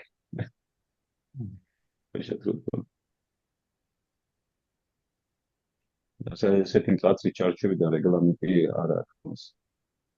კერძოდ ამას ვართ მიჩვეული აი ესეთ გარეგნულ ჩარჩოებს.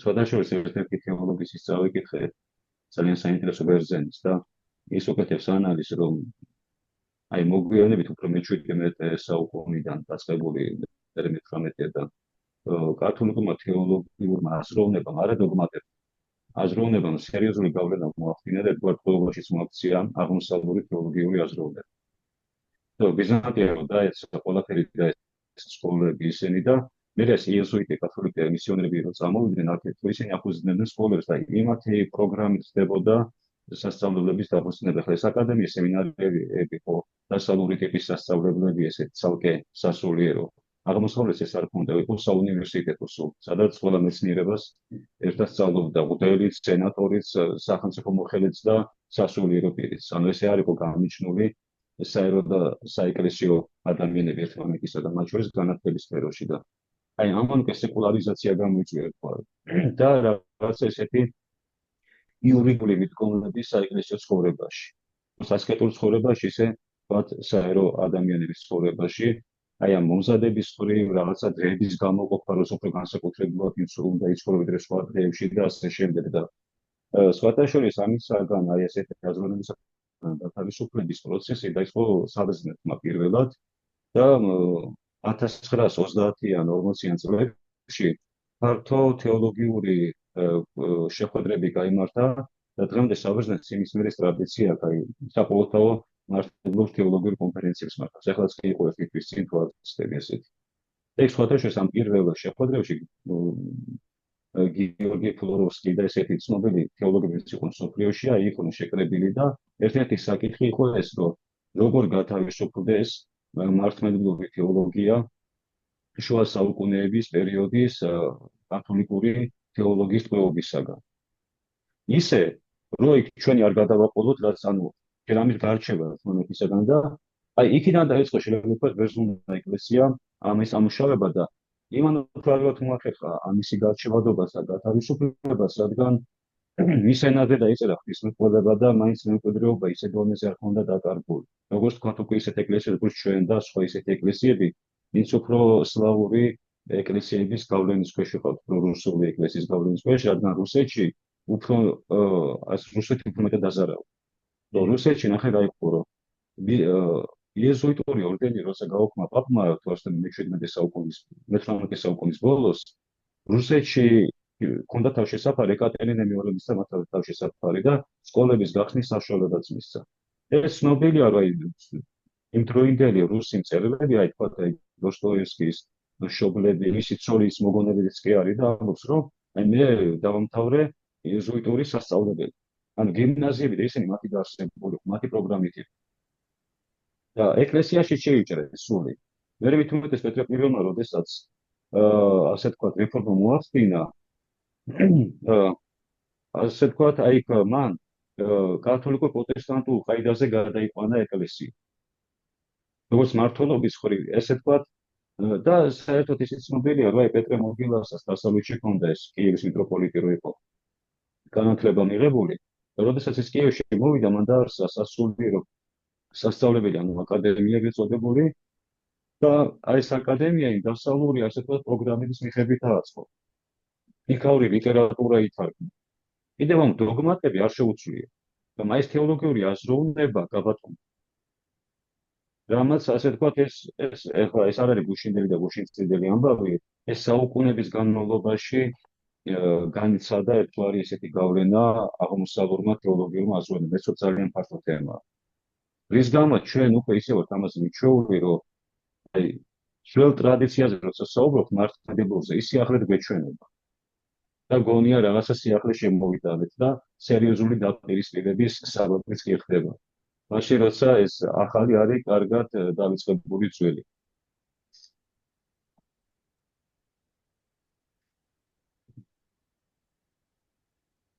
ამაო აღარ დაგღლით თუ დაკვირდები რომ კიდე შეგხვდება ის. სიამოვნებით მომო. იმედი ხელის შემშლელი ზიანად მოხდა სიამოვნებით. მე ის მაინტერესებდა უბრალოდ ძალიან ისეთია აი აქტუალურია ხოლმე დედათა წესის თქვა დროს რაღაცა ეს კანონიკური სამართალი, იმიტომ რომ იყო რაღაცა გარკვეულზე ზიარება ან რაღაცა ეს ძალიან ალბათ უფრო ისე დიდი თემაა და სხვა დროისათვის შეიძლება იყოს თქვა თუ მოკლედ შეიძლება მოკლედ განვიხილო. აი იგივე თქვა მამაკაცებისთვის ეს ქალებშიც არის თქვა ზრუში დაცემა და არის დედათა წესი. პირად ამას ერთმანეთთან აიგივებენ და ეს არასწორია.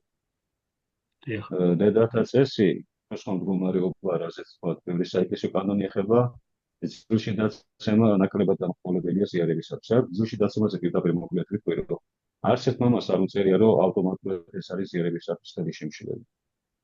თვითონ ეს მდგომარეობა არ არის შემბილწავი, ესე ვთქვათ, ადამიანის, ეს არის თეორიიდან ესე ვთქვათ, ზედმეტი რაღაცა.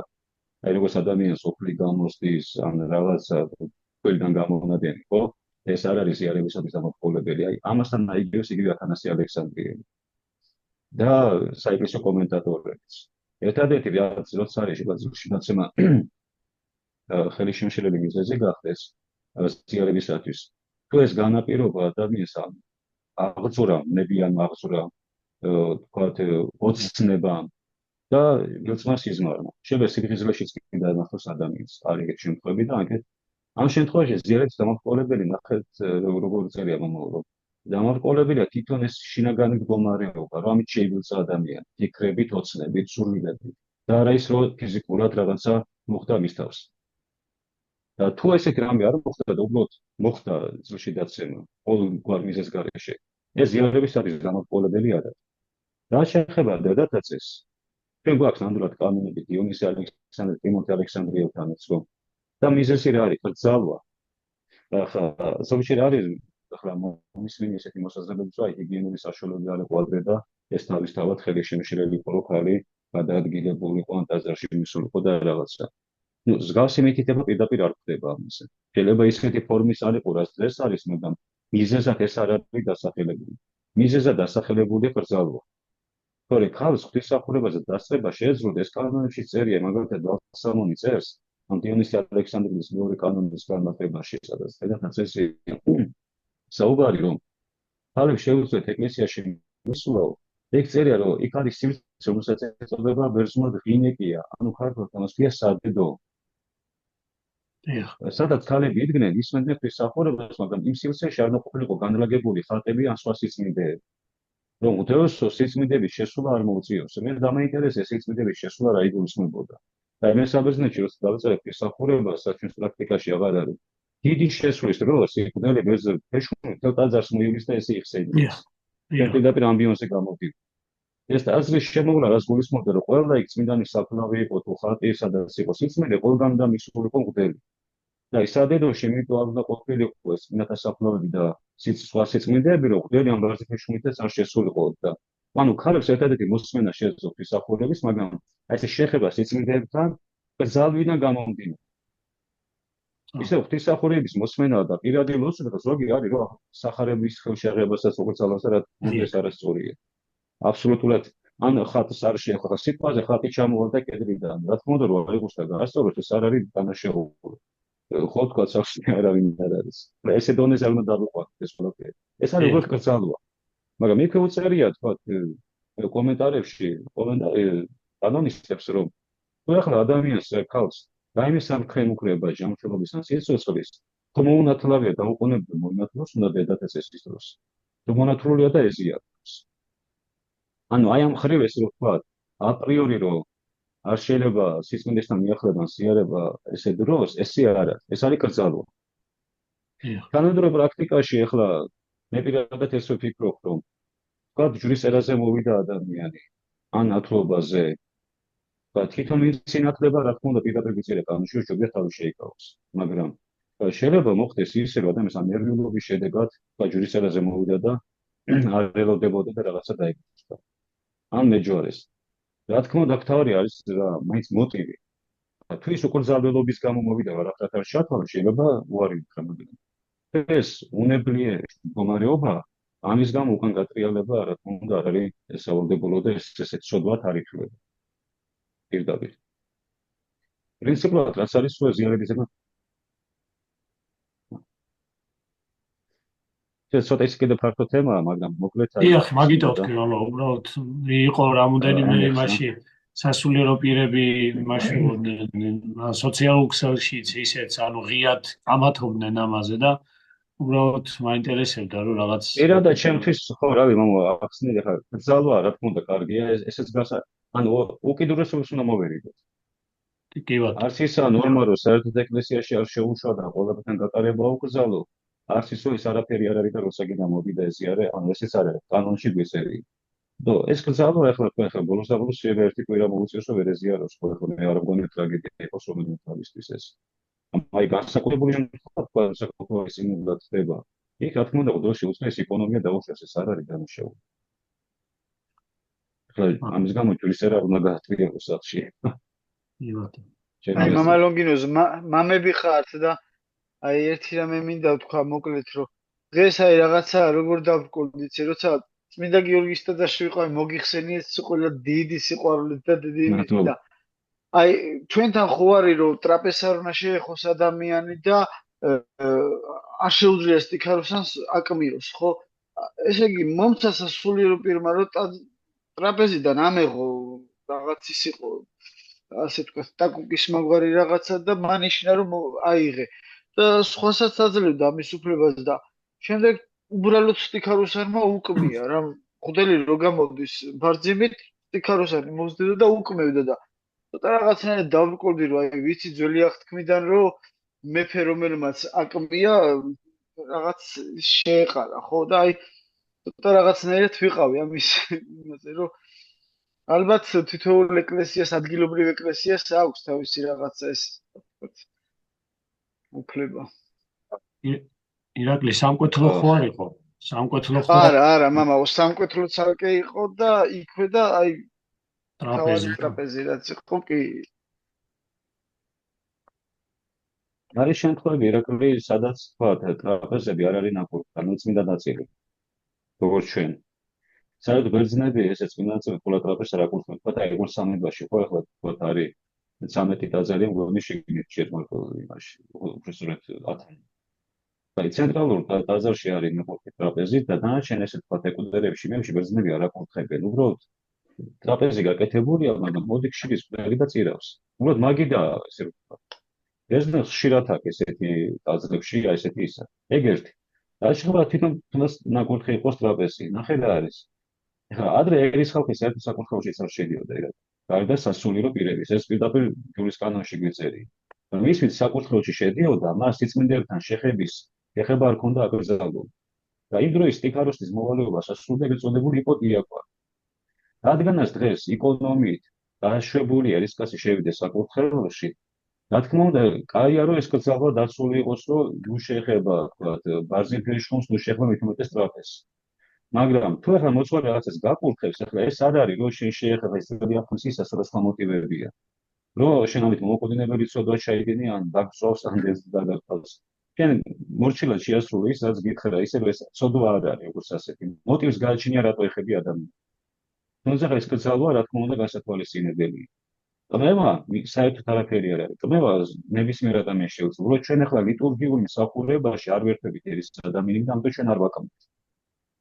მაგრამ კმევას ახლა ადამიანის საფრთხით საკმევდა ბოლოს და ბოლოს ასესხულის ფორმაზეა ხო დამოკიდებული არის ბერძნული თქვათ ესე ჩაიგნის ფორმა აქვს და ხელში უჭირავს იქ მონაზვნები აქვს საერთოდ მონასტრებში ახლა ერთადერთი სასხულის ფორმა განსაზღვრავს ესე იგი ხო ჯაჭვზე იქნება თუ ხელში დასაჭერი გამუშნელობა ისე რომ ეს მე ვთქვი არ არის ესე კატასტროფულად აღსაქმნელი რომ რაღაცა დანაშაული იქნა ჩადენილი მაინც მოტივს გახარო თუფალმა ევანდელი საუბრისთვის და რაღაც ერიგით მადლობა თქვენ მოსმენისთვის და გამეწერით 2 საათი ავით მამებო ძმებო თუ გაქვთ რაიმე შეკითხვა ავსვათ თუ არა მოკლედ ამშვიდობთ მამოს ყველას ალბათ ლიტურგიაზე ხვალე მოსამზადებლები. მადლობა მალონგინოს. საინტერესო საუბრისთვის. დაგლოცეთ და ორმესი მადლობა ყურადღებისთვის. იცოცხლეთ მამაო, დაგლოცეთ და დავას დაესწრეთ და გაიხარეთ. მომავალ შეხვედრამდე. მოვალ შეხვედრამდე. მადლობა, დიდი მადლობა. მადლობა. გაიხარეთ.